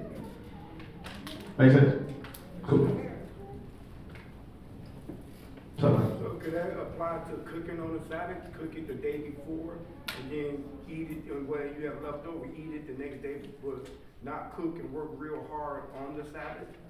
Well, because cooking can be deemed as work if you actually doing all the work. So wouldn't it make sense like to do it the day before, do all the hard work part?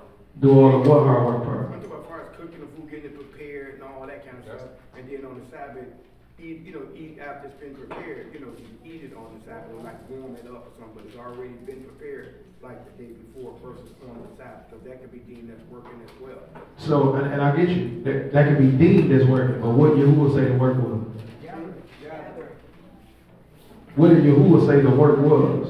I'm saying gathering, yes, and then it's gathering, I'm talking about the manna, but we're not dealing with manna now. We're still dealing with the Sabbath, right. We're dealing with cooking. So No. Did they still cook back then? Yes. So this ain't nothing different. What do you mean a little bit? I'm saying they didn't get that, all they was getting was manna, but all they cooking. They had quail that they was cooking. They was cooking. It was manna and meat, right? They had cooking. You said what was they cooking? Yeah, you were giving them manna though. They had flesh at night. They had flesh at night. Before the flesh, they was eating flesh. Because remember, they was eating the manna and they started complaining. And he later gave them a little bit of flesh. No, he said it right here. Right here. From the jump. Go a little higher up in the From the It's about verse 9. Yeah. You said verse 9? Verse 9. Verse 9. And Moses said unto Aharon, say unto the congregation of the children of Israel, come before Yahuwah, for he hath heard your murmurings. And it shall come to pass, as Aharon said unto the whole congregation of the children of Israel, that they looked towards the wilderness, and behold, the esteem of Yahuwah appeared in the cloud. Verse 12. Verse 12. I have heard the murmurings of the children of Israel. Speak to them, saying, at evening you shall eat flesh. You shall do what? Eat flesh. You shall eat flesh. So within the same story of the manna, he's letting you know that they was eating flesh as well. So it wasn't just manna. The manna is in the morning that you go out and gather it. So unless you are a chef, cooking is not your job.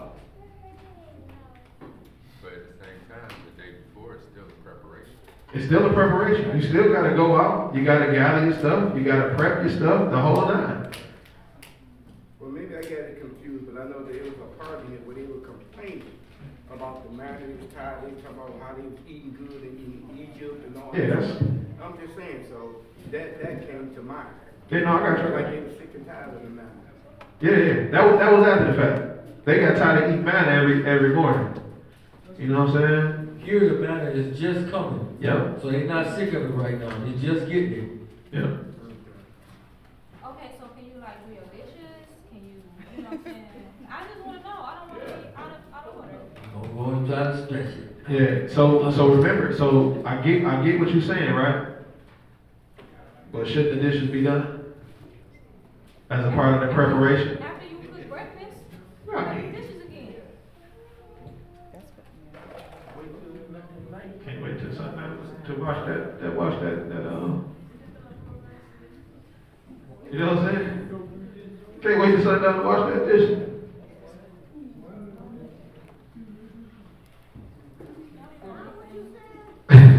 This is a real hard one for a lot of people to swallow. Okay. Because it's hard for me. It really is. No, it's good. Yeah. I got a quick question. If the Sabbath is just initially for rest, okay, and where would all the buying and selling come in at? If this was just initially for us just to rest on the Sabbath and not work, where does buying and selling and all these other new rules come in at? Selling is So work. this is keeping it simple right here. Buying is So work. if you jump over to the book of Nehemiah, right? I'm kidding. This is where the buying and selling come into play. When the merchants was coming in, the people were actually going out in the fields to work to produce the stuff that they were coming to buy. They was on Sabbath morning, they out there got their feet in the wine press. You know what I'm saying? They out there working. And they had to get shut down. So that's why Nehemiah like, look, ain't nobody coming through here on Shabbat. Because y'all causing them to go out to the field and work. So that's when that came into play. Okay, so it wasn't the strangers coming in there to sell to the Israelites. You saying that the Israelites was actually working? Yeah, we was working to produce stuff to sell to them. Oh, so it wasn't the other way around. I thought it was like they were trying to sell to the Israelites. Well, I would imagine that it goes both ways. The merchant can sell stuff. It's definitely both ways. Yeah, I would imagine it goes both ways. But it for sure mentions specifically when they was coming through, the boys went straight to the wine press like, you know what I'm saying? They bringing that big money in. You know what I'm saying? Gibraltar Trade Center. What was Gibraltar's biggest day? Saturday. You know what I mean? That boy Nemo cut it short. Close the gates, don't you open them back up to sundown. We got any other questions? I do, but we went over this before, and I'm still stuck. Bodie just helped me with it. Mm-hmm. So I won't sound like a repeating CD. Bodie, can you? I told him, we was talking about intercourse before Shabbat. And he said he's not understanding like the whole clean thing. So I said it takes a day. Basically it takes that. If you were to commit the act that day, you're unclean that whole day. And then once evening comes, now you are clean. And I said it's you're spiritually clean or unclean. Yeah, it ain't like you ain't washed up or nothing. So what's the first? Okay, that was my understanding. So is the time on Friday? Evening is your cutoff time. But Shabbat don't start till Saturday morning. Right. Remember, he said you're unclean until evening. So if you're unclean until evening, right? If you're not clean by that evening, what happens? You still unclean until when? The next evening. To the next evening. That's the missing thing right there. So if you were to do it Friday night, at evening, you are not clean until the next evening. And I guess where I'm stuck because Shabbat doesn't start until, you know what I'm saying? I'm looking at this time thing because in my mind, what if I get up before sunrise, you know what I'm saying, 4 o'clock in the morning Saturday, I'm still good. So that's what I was thinking. No, because you're unclean until the evening. So when the sun rise, check it out. Okay. When the sun rise, guess what happens? You still unclean. Because you got to wait till the evening comes to be clean again. Can you show me that? Exodus 15. I'm sorry, Brother, this is for question and answer. All right, yeah, a lot of people got that question. We don't know. Exodus 15. Y'all need to keep, hey, you got 6 days to labor now.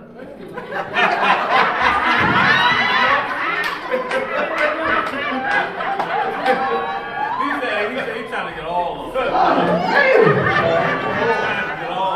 No, I will not give you any herbs. You do not need you shoot stuff up. The boy gonna walk in with the smile on his face. Hey, man, turn back around. Go ahead, man. Dang, man. I understand. Turn the stream on. Exodus 15:18. Exodus chapter 15, verse 18. Yahuwah shall reign forever and ever. Oh man, wait.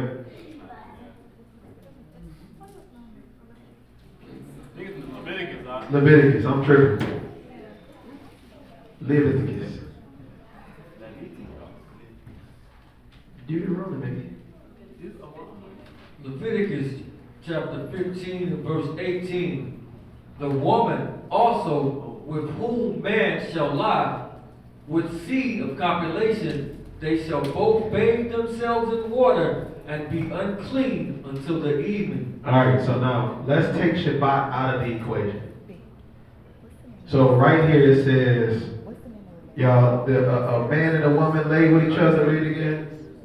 The woman also with whom man shall lie, with seed of copulation, they shall both bathe themselves in water and be unclean until the even. All right, now, so you got to be unclean to the evening. So let's just say 2 o'clock. You know what I'm saying? Whoop-de-doo. You clean yourself. By evening, you're clean. Right? Which means you're going into the next day, what? Clean. Let's say it's at 10 p.m. Right? What does it say? Read it again. So if it's 10 p.m., the sun is down already, right? Read what it says. And the woman also with whom, the next verse of that same verse. And the woman also with whom man shall lie, with seed of copulation, they shall both bathe themselves in water and be unclean until the even. So now it's nighttime. It's 10 p.m. After y'all bathe in water, when does the text actually say you unclean until? Until evening. But when does the next evening come? After the next day. Let him answer, y'all, because I want him to get it. You know what I'm saying? It's 10 o'clock at night. 10 o'clock at night. It's nighttime, right? It said, bathe yourself and be unclean until evening. So when does the evening come? When does the next evening come? The next day. Which means you will be considered unclean until when? The next evening. Right? So now let's insert Shabbat. Right? You know, 3 in the morning, right before, you know what I'm saying, sun come up, you know what I mean? Right? You go and bathe yourself. You're unclean until when? Till that evening, which means that's all of Shabbat. So Shabbat does start Friday night? No. But it's the preparation. But it's the preparation day. You have to prepare yourself for Shabbat. I think that's where he's getting confused at, listen to other people because they're. That's definitely the number one mistake. Yeah. Okay. Eating from too many plates. So, when does the Shabbat start? Well, Sunrise. I thought it was Friday night. No. We was rushing like crazy trying to. I understand. When we, first. Oh, yeah. When does it actually start? Sunrise. Sunrise. Okay. How many parts of the day is it? 4 parts. 4 parts. Right? Sunrise, which is called morning. Then you have day. Then you have evening. Then you got night. Right? So, Shabbat starts here. Right?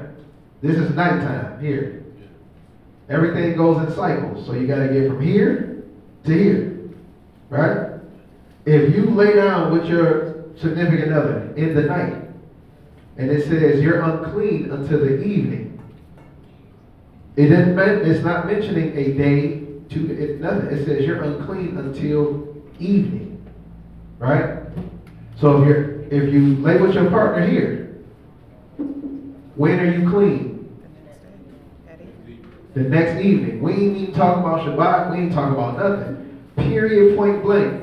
If you lay down with your partner at night, you're unclean until the next evening. Right? So, here's nighttime where you get unclean at. Right? What has to come after that? Morning.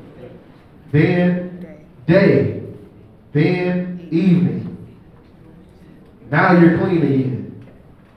So if we insert the Shabbat, when does Shabbat start? Here, morning, right? So what if you're unclean here? So you nighttime, right? You're unclean. Now you're still unclean when? Morning. In the morning. Day. And the day. You get clean when? Evening. In the evening. Which means you were unclean for Shabbat. Because Shabbat starts when? You know what I'm saying? So you being unclean does not dictate when a day starts. You being unclean is dictated by him saying you unclean. You get what I'm saying? I have a question now. This is hypothetical. Say. You know we argue over hypothetical questions here. So say, all right, so you live with your wife, and they talk about, the scriptures talk about the bed being unclean. Now, what happens if you go wash up? You can take your bed. If you sprayed your sheets, clean your sheets.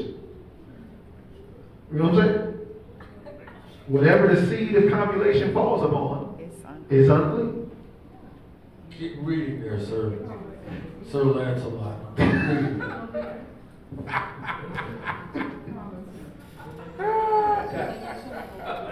That's love. Go ahead. I got you out there. Go ahead. Real quick. Two quick things. Huh? Is there a penalty coming to Shabbat unclean? And if you out of town with your wife vacation and you know you ain't going around, is it okay? Okay, now, when we talking about penalty, I'm with you. Okay. When you talking about penalty, there is no penalty associated. Hold on now. There is no penalty associated that says, hey, if this happens, then this, right? But what it does do is create what on Shabbat? If you unclean and you come on Shabbat, what does that do for everybody else that you hug, give 5 to? Not everybody is unclean. He said when they on vacation with Jay. I did say if a person comes to Shabbat, right, so that, and then, right. I got you. So that's an issue, right? If you can find me in the 66 where there's a penalty for coming to Shabbat in that way, I will concede. Didn't you, when you came into the presence of the Most High unclean, didn't death fall upon you? Says what? When you came into the presence of the Most High unclean, didn't death fall upon you when they had the Ark of the Covenant and the Those who amongst the people. who's the people who carried it. What you talking about? When you came into the presence of the Most High unclean, death fell upon you. You talking about when they was on the mountain? No, I'm talking about when the Ark of the Covenant was in the land. Yeah, they touched the Ark of the Covenant. Now, if they touched it, if the priest was unclean in the Holy of Holies, he fell dead. No. He didn't touch anything. That's not real. Who did the priest make an atonement for? The people. And who else? Themselves. So if he had to make an atonement for himself, what is he? Okay, my question is, when you came into the presence of the Most High unclean, did death fall upon you or not? Did I misread that or misunderstand? Where did you read Yeah, it? go to it. Book, chapter, and verse. You know how we do. Okay, I get it. Go. Because you know what I'm saying? Now, I ain't saying. as far as now you got to ask yourself, why would I be unclean? Why would I even choose to be unclean on Shabbat? Right? That's what we got to say. Like, do I really got to do this and I'm going to be unclean? On Shabbat, that means I can't really, you know what I'm saying? Like, just not, it's like that self-control type of thing. Like you gotta, again, like you said, you got 6 days for it. And even if you out of town, still, on that day, you know what I'm saying? Be set apart, be separate on that. You know what I'm saying? That's what we just gotta get back to and think about that for a minute. Like, do I gotta do it? It's y'all's day. So just on the strength of that, don't do it. Meaning, because I have my wife, well, out of town, don't. See, And we know we ain't going around. It's dark at 6 o'clock. You said what? It's not even dark at 9 o'clock. It's dark at 6.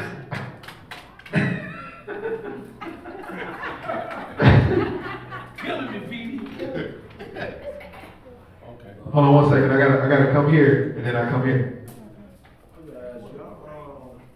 Probably a lot of people don't, but y'all read out the book of Jubilees? Amongst each other, but we don't teach out of it because of the discrepancies in it. Yeah, I understand. You know what I'm saying? Because I know what's in the book of Jubilees. Yeah, so I'm gonna go ahead and leave it alone then. Yeah. No, I got you though. We can chop it up about it later though. Yeah. Go ahead. Okay, I'm confused. I thought the Sabbath, all that started from sundown Friday to, I'm here. I thought it was, I'm just saying. No, I got you. I thought it was sundown Friday into sundown Saturday, that was pretty much dealing with, that's when the Sabbath started. So basically, you telling me it basically starts Saturday morning. So. I have to work Friday later, because I would stop the job, because it's getting dark early, at 6 o'clock. So I could have just kept on working until I finished. Yeah. Okay, that's why I'm asking for that reason. Yeah, for sure. So that was a custom that was created through our people not wanting to go back into captivity. So when we came out of Babylon, right?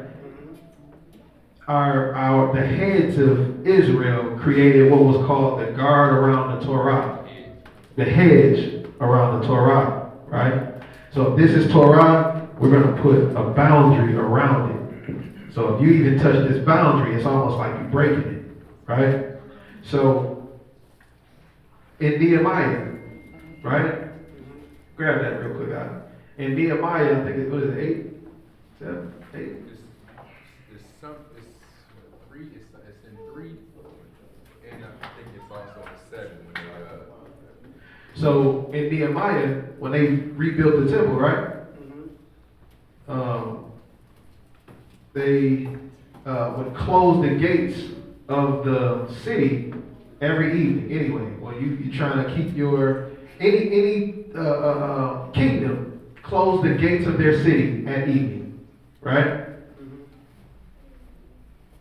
But what they were doing were opening them back up every morning, right? In the morning, when they would open them back up on Shabbat, those merchants would come in. The people would go out and start working to produce what they were getting ready to sell. So they was working on Shabbat. And Nehemiah slapped him upside the head. Hey man, what y'all got going on? Y'all want to go back into captivity? We just left for messing up the Shabbat.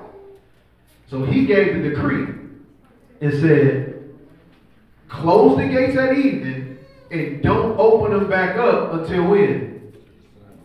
Until the Sabbath is over. So this is where the idea or the reckoning of evening to evening came into play. Because not only did they do that, but they started to sound the trumpets of the Shabbat at evening as well. So if I can get you to start being in the mindset of Shabbat at evening, that means you definitely not going to break it in the morning. You know what I'm saying? It's like, I don't want you to touch that plug, but just in case, let me put this cap over it, and I'm going to put a gate around the plug so you don't never get to it. And I'm going to tell you, don't you touch that gate. So now when you go touch the gate, you in trouble for touching the gate, and you ain't even touch the plug, even though that's what I'm trying to keep it away from. So that's what transpired. Let's get back to the Shabbat itself. So it's over with. It's Sunday. It's over. It's over with. It's over with at evening. The whole day. So basically, we dealing with this from early in the morning, from Shabbat right there on the morning, all the way to the evening. That's it. That's it. So it don't have nothing to do with going over to it don't start from Friday at all. No. The Shabbat is about ceasing from work. Right. That's the whole thing about it. Get John chapter. It's not 24 hours though. It's just like a few hours. He didn't mention 24 hours, so check it out. I'm going to get this John. I'm going to get something for you. When he sent out the quail, when did he send out the quail? The quail came what? Every evening. So pick whichever one you want to feel like is the Shabbat, and they'll be in trouble. I read that. John 20. No. John chapter 9. Oh, I got you. John 9 and 3. John chapter 9 and 3. Yeshua answered, neither had this man sinned nor his parents, but that the works of the Most High should be made manifest in him. Read. I must work the works of him that sent me while it is day. While it is what? While it is day. While it is day. Remember, the Shabbat revolves around not working. Mashiach says, I must work the work of him while it is what? Day. Read. The night comes when no man can work. The what? When no man can work. So it says the night comes when no man can what? Work. Can work. So he's letting you know when work is actually supposed to be being done. Give me Psalms 104:19.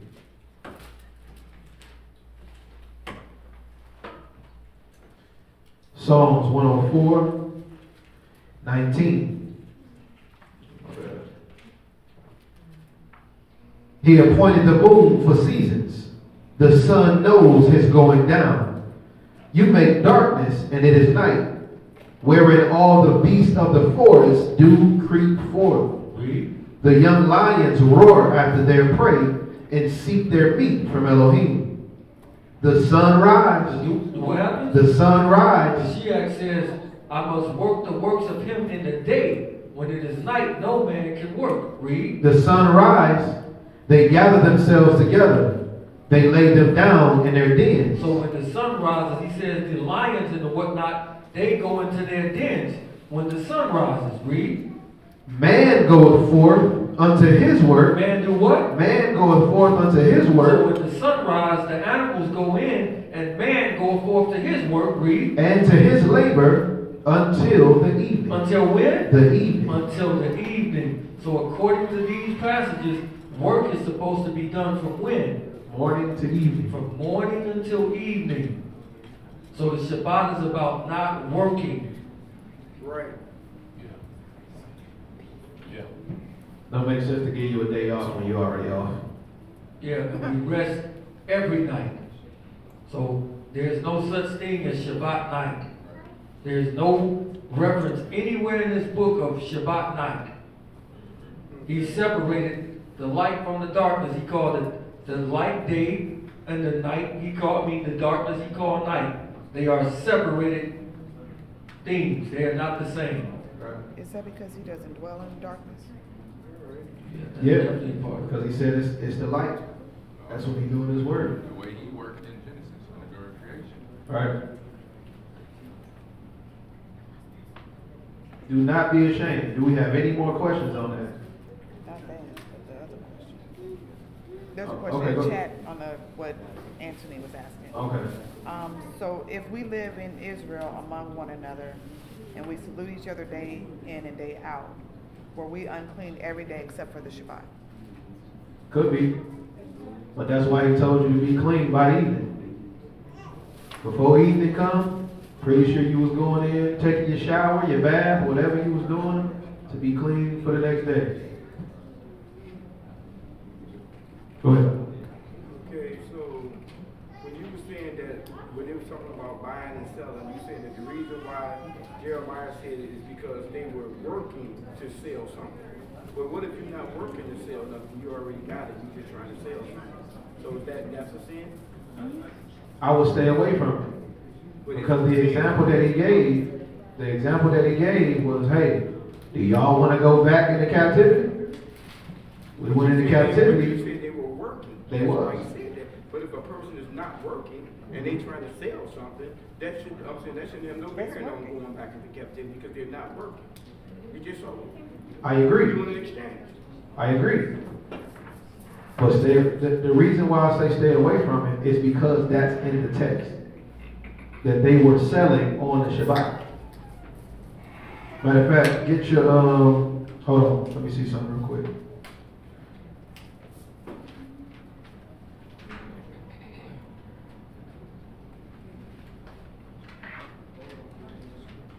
I can't remember the verse particularly.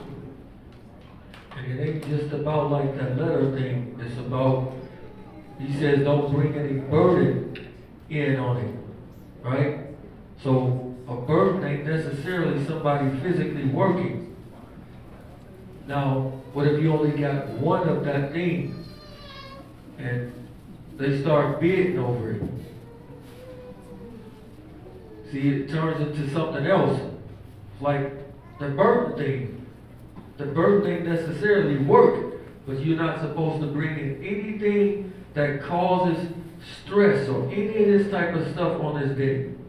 Because that's a burden. But I'm just simply talking, I'm saying, if it's dealing with that, a person came buy a hamburger on a Sabbath, they can stop in the restaurant and get a bite to eat. Where's the burden in that? I'm just saying, if this is dealing with work, not work. That's basically what I'm trying to get at. So the person, And you see nobody working for you either. Go to Amos 8:5. But you're not doing Amos 8.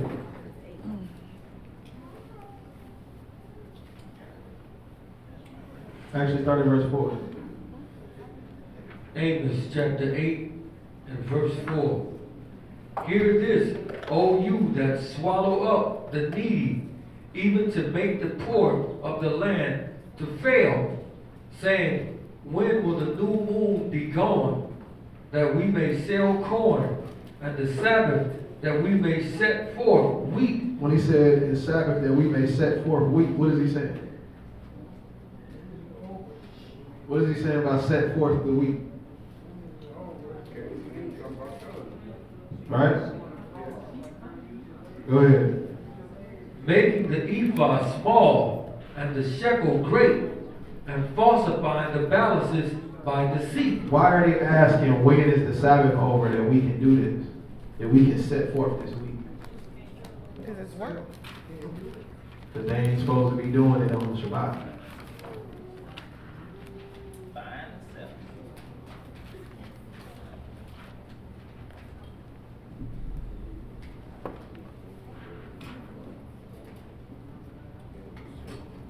Now the ephod, maybe I'm getting to understand. I thought the ephod was just a garment, like a religious garment. Ephod.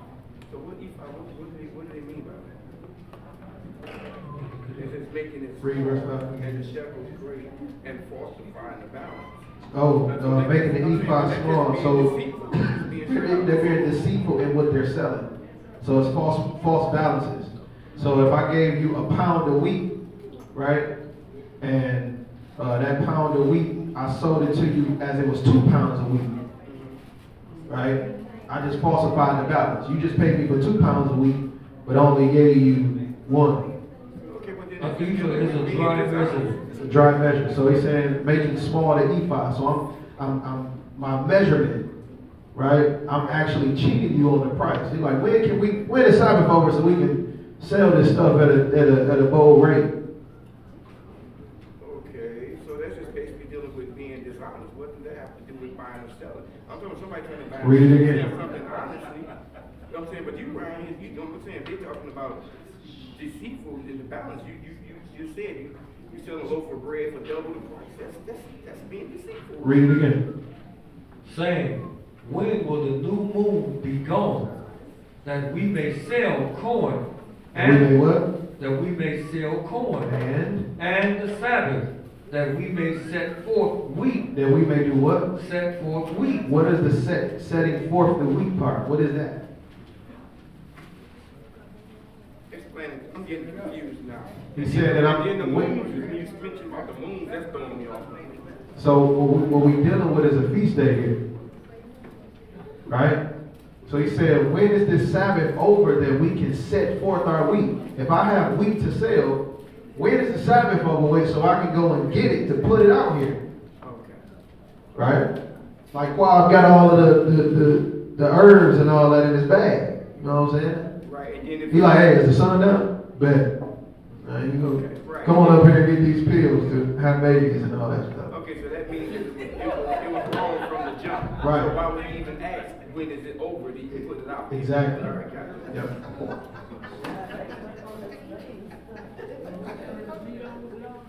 Larry, you about to go grab some of these pills? It's rather intriguing. What kind do you have, young man?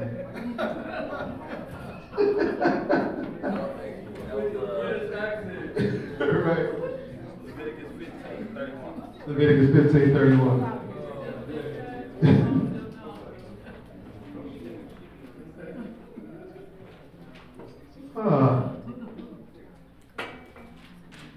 Thou will have this. Some that will make my soldiers march.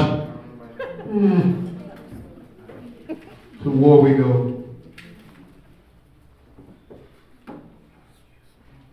All right, it says, thus you shall separate the children of Israel from their uncleanness, that they die not in their uncleanness, when they defile my tabernacle that is among them.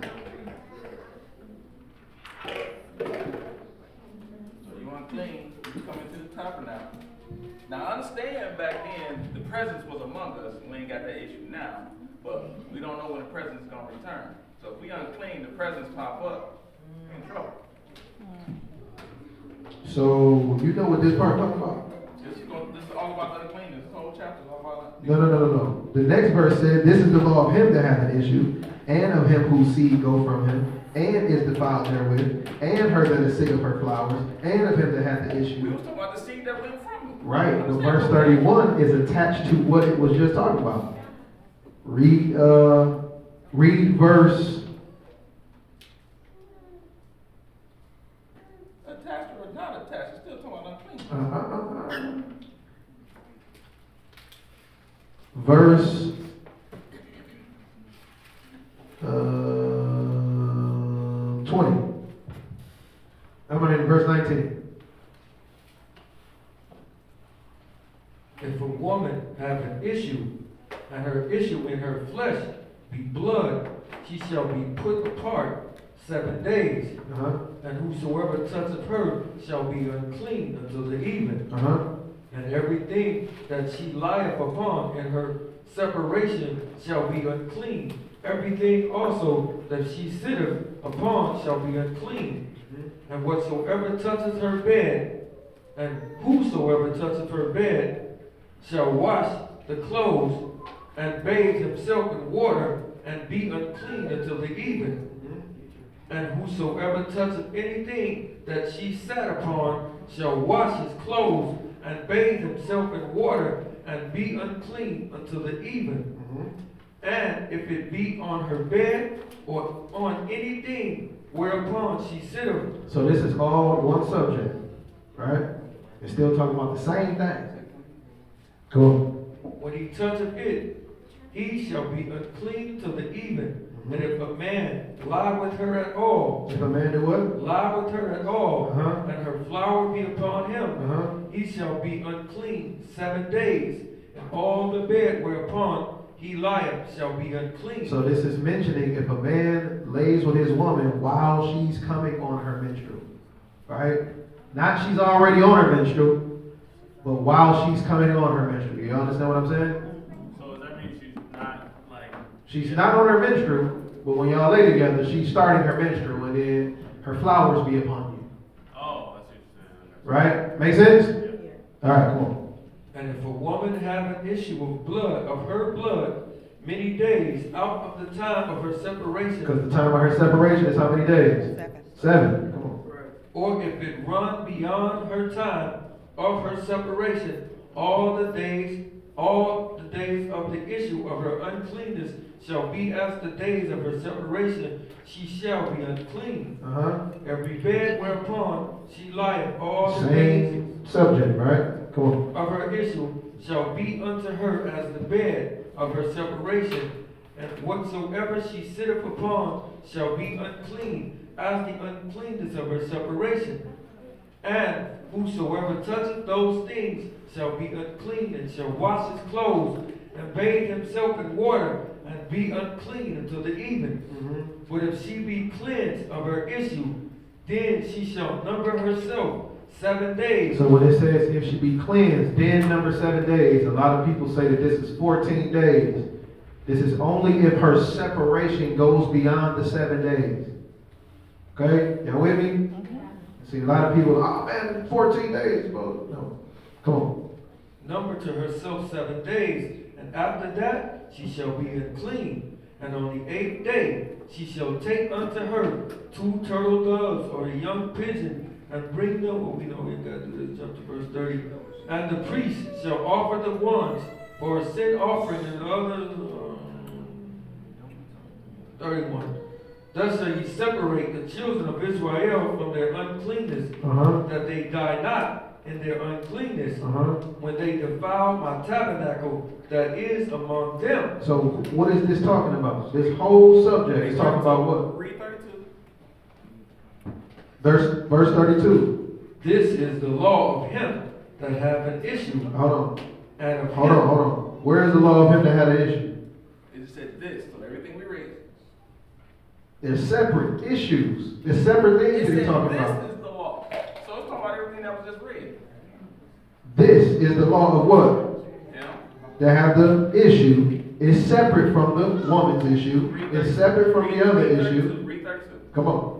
This is the law of him that have an issue, and of him whose seed goeth from him, and is defiled therewith, and of her that is sick of her flower, and of him that hath an issue, of the man and of the woman, and of him that lieth with her that is unclean. So if we go up to the man and have the issue, there's something that he said that the man got to do. All I'm saying is it's talking about uncleanness. Everything is talking about uncleanness. If you come into the presence unclean.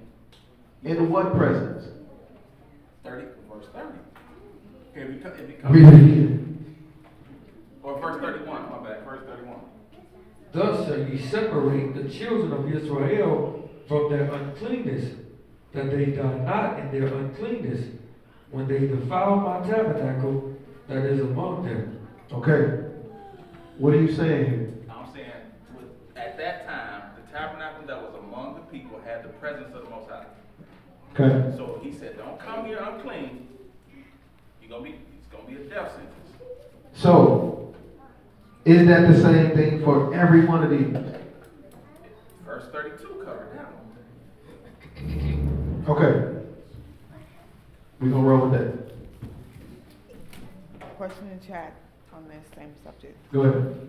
So we should be clean each and every evening and not just on the Sabbath. I would. But Sabbath is important. And there's other questions in the chat, by the way, whenever you get there. I was just trying to keep it with the subject we're on. So, hold on.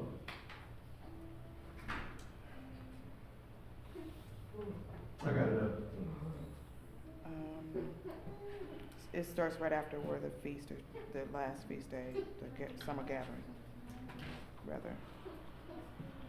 Underneath that is the first question.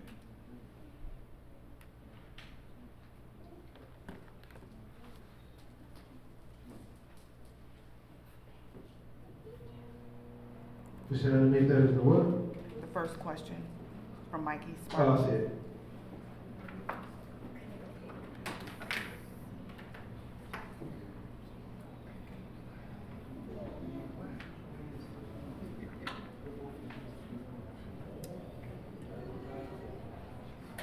Go up where the donations are. I apologize.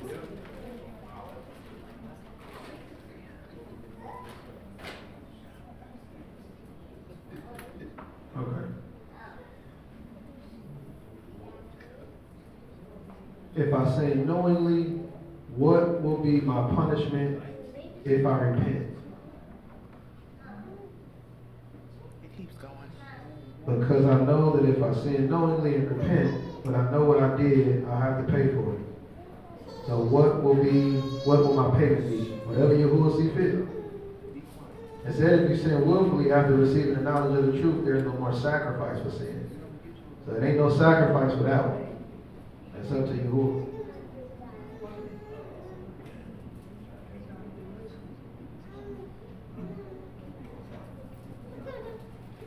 Can you prove that fasting is biblical and not something that the KJV added?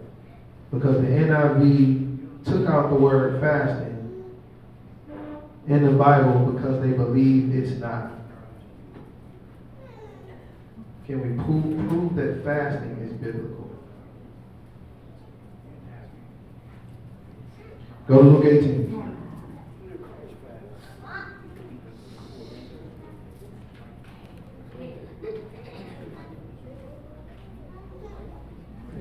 Might be 15.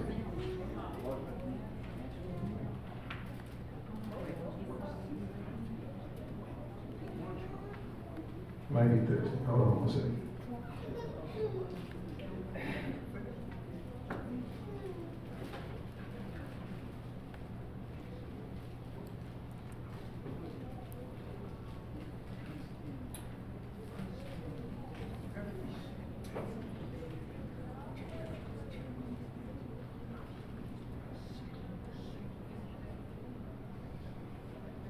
Luke chapter 18 and verse 9.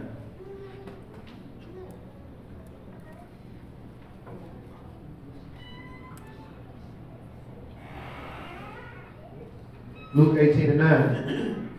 It says, and he spake this parable, certain of which trusted in themselves that they were righteous and despised others. 2 men went up into the temple to pray, the one a Pharisee and to the other a publican. The Pharisee stood and prayed with himself, Elohim, I thank you that I'm not as others are, extortioners, unjust, adulterers, or even as this publican. I fast twice in a week. I give tithes of all that I possess. So the publican is trying to show himself to be righteous right here. So he's mentioning that he fasts twice a week to appear righteous. Right? He says, I'll tell you this. This man went down to his house. I'm sorry. Verse 13, and the publican standing afar off would not lift up so much of his eyes unto Shamayim, but smote upon his breast, saying, Elohim, be merciful to me, a sinner. I tell you, this man went down to his house justified rather than the other. For every one that exalts himself shall be abased, and he that humble himself shall be exalted. So I'm not really understanding proving fasting in the scriptures. Fasting was a thing. Can you prove that fasting is biblical? Because the NIV took out the word fasting in the Bible. Anybody got an NIV? Took out a lot of stuff. Yeah, NIV is a bad. Hold on, let me go to it. I just pulled up the NIV. Hold on. Yeah, Luke 18, 9.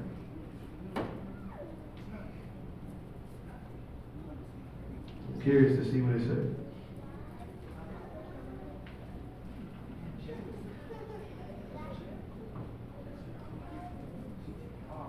No, let's say we're fasting here.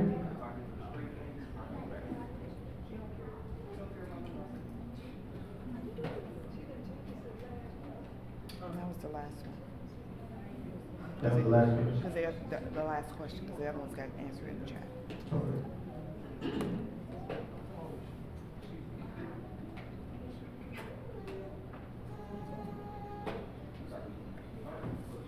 It's in the NIV about fasting. So I don't know where that comes from. But in the NIV, it mentions fasting in the Old Testament a lot, and in the New Testament. Ezra 8:23, we fasted and petitioned our Elohim, and he answered our prayer. It's in there.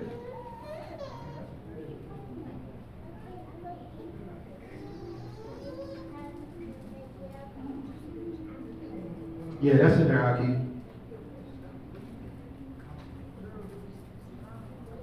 Where it says prayer and fasting is needed, they took it out.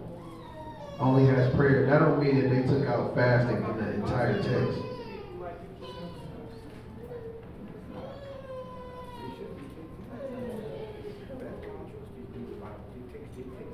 Hold on, let me go to what I think he's talking about.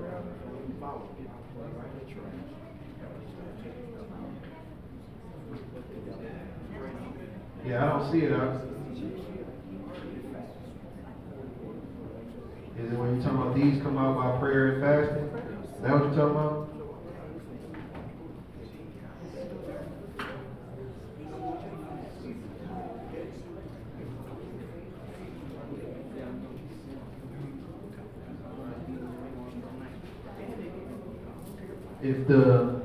If what you're asking is if fasting was supposed to be done in the text, or if they did it in the text, yes, they fasted. Yes, there are things that were granted to the people by fasting.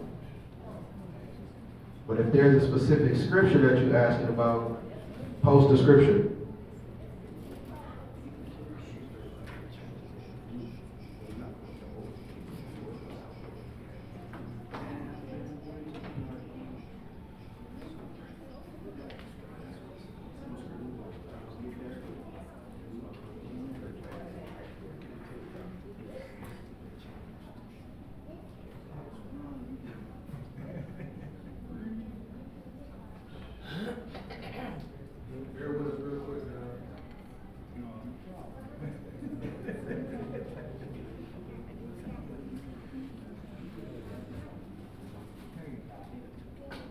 Oh, that verse is not there at all.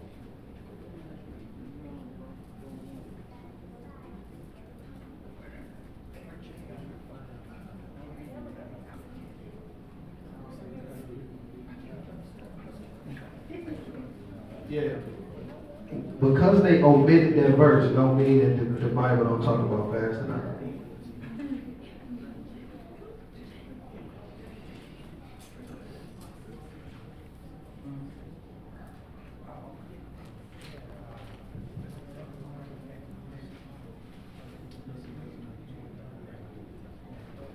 Yeah, they definitely omitted the verse though.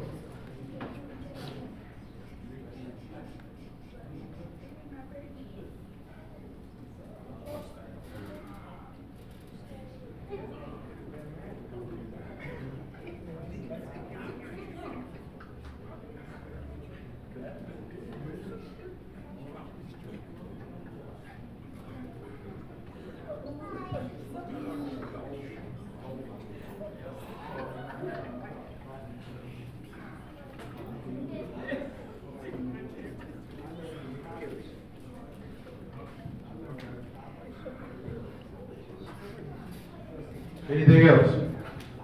Is there another?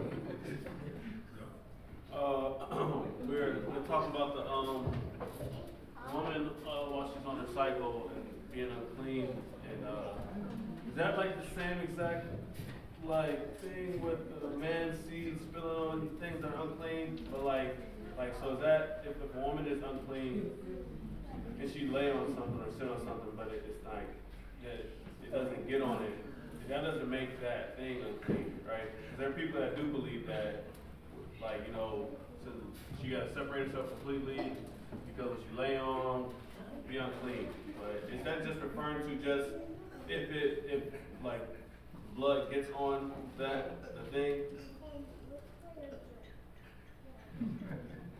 Only thing I can go by is what it say. It just say whatever she sit on. Right. You know what I'm saying? Because with the man's copulation, they actually say in whatever it. Yeah, right. That's what I was thinking. You know what I'm saying? That's why I was thinking it was the same thing because of that. But it don't say it. You know what I'm saying?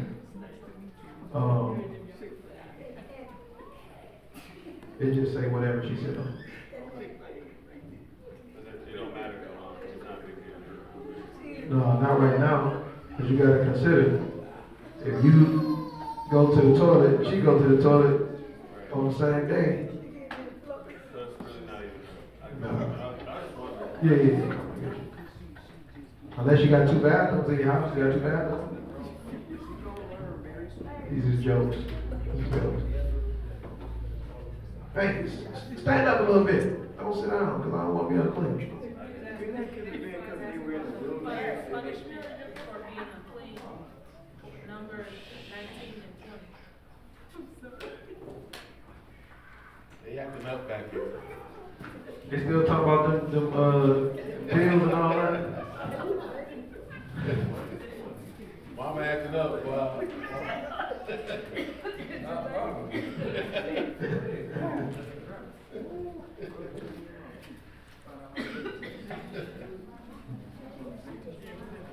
All right, Numbers chapter 19, in verse 20. It says, "But the man that shall be unclean and shall not purify himself, that soul shall be cut off from among the congregation, because he hath defiled the sanctuary of Yahuwah. The water of separation have not been sprinkled upon him. He is unclean." Let's talk about a dead body. But I do understand your premise. I get it. I do get it.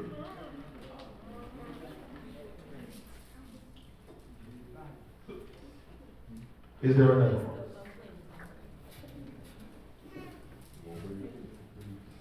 Is there another? Will you come? This is the part of the sermon or the service where we open up the doors of the church. I'm joking. Come on, y'all. Let's pray out. Come on. Oh, okay. I'm sorry. So hold on. We got the troublemakers in the back. Troublemakers. Huh? Oh, hot tea and hair wraps is tomorrow. Hot tea and hair wraps is tomorrow. 12 to 4. 12 o'clock to 4 o'clock. Sisters, come through for the hot tea and the head of the wraps. 12 to 4, y'all. Do not be making it 12 to 12. Okay? You know what I'm saying? Y'all husbands got stuff to do. You know what I'm saying? You feel me? Y'all stayed out long enough.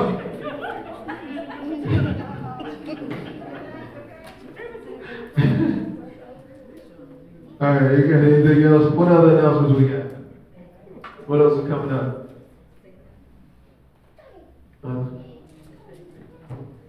Okay.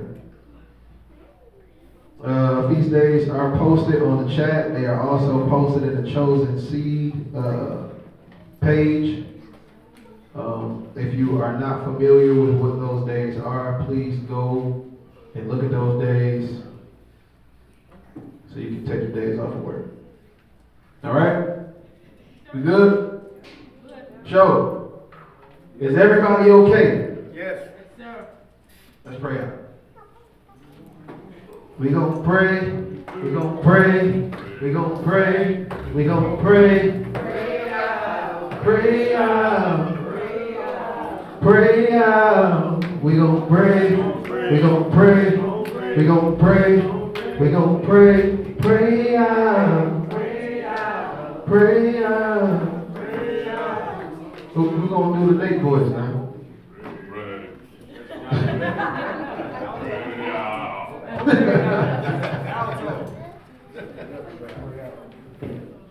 Alright, who got the hallelujah? I need one of the little ones.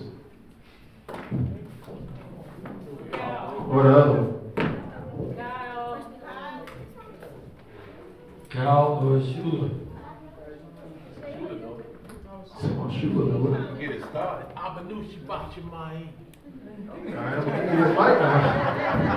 He conducts. And you gotta do bounce with it now. Ooh, yeah. Yay, I say. Rats on God. Moderate. Gosh, now shine. Match my take my news. I know. You gotta do it. I know. Leaky.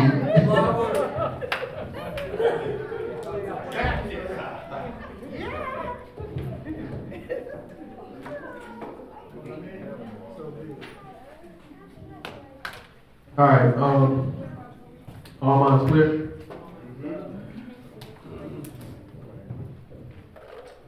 Abba Yahuwah, we thank you for allowing us to come together on today, to dive into your word, to get a reminder of the things that we ought to be doing at home with our children in order to perfect our children, in turn perfecting ourselves.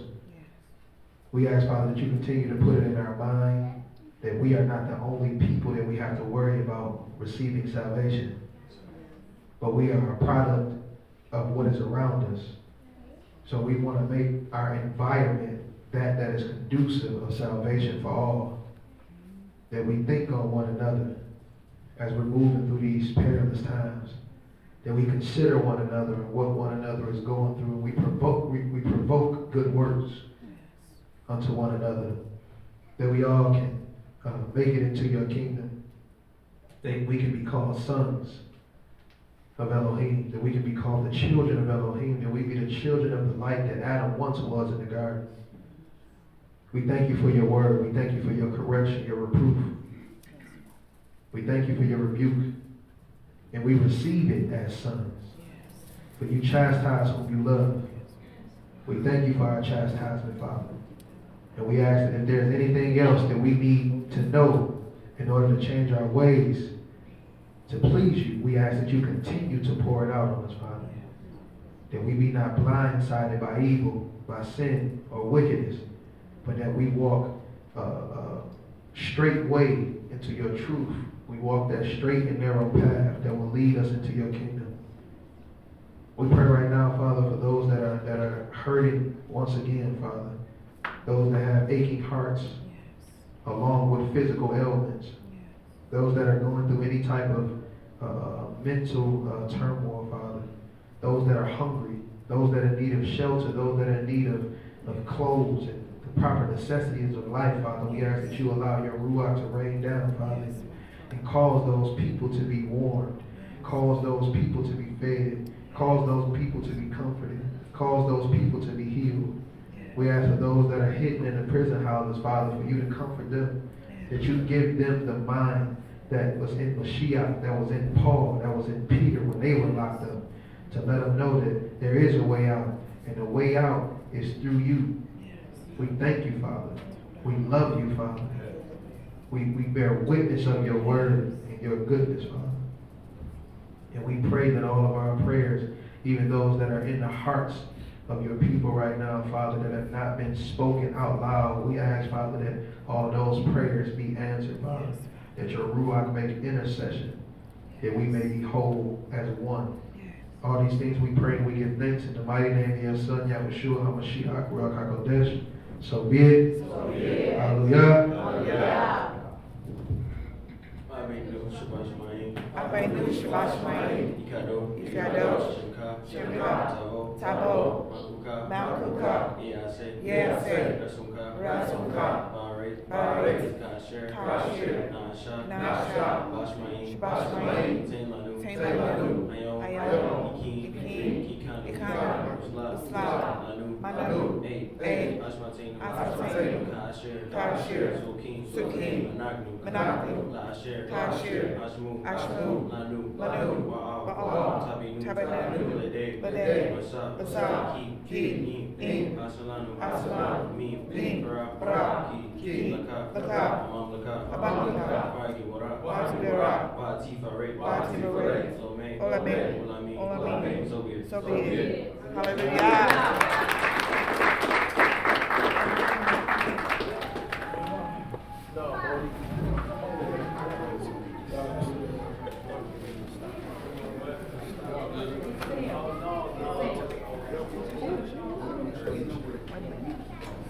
Brother Sam taking up the offering.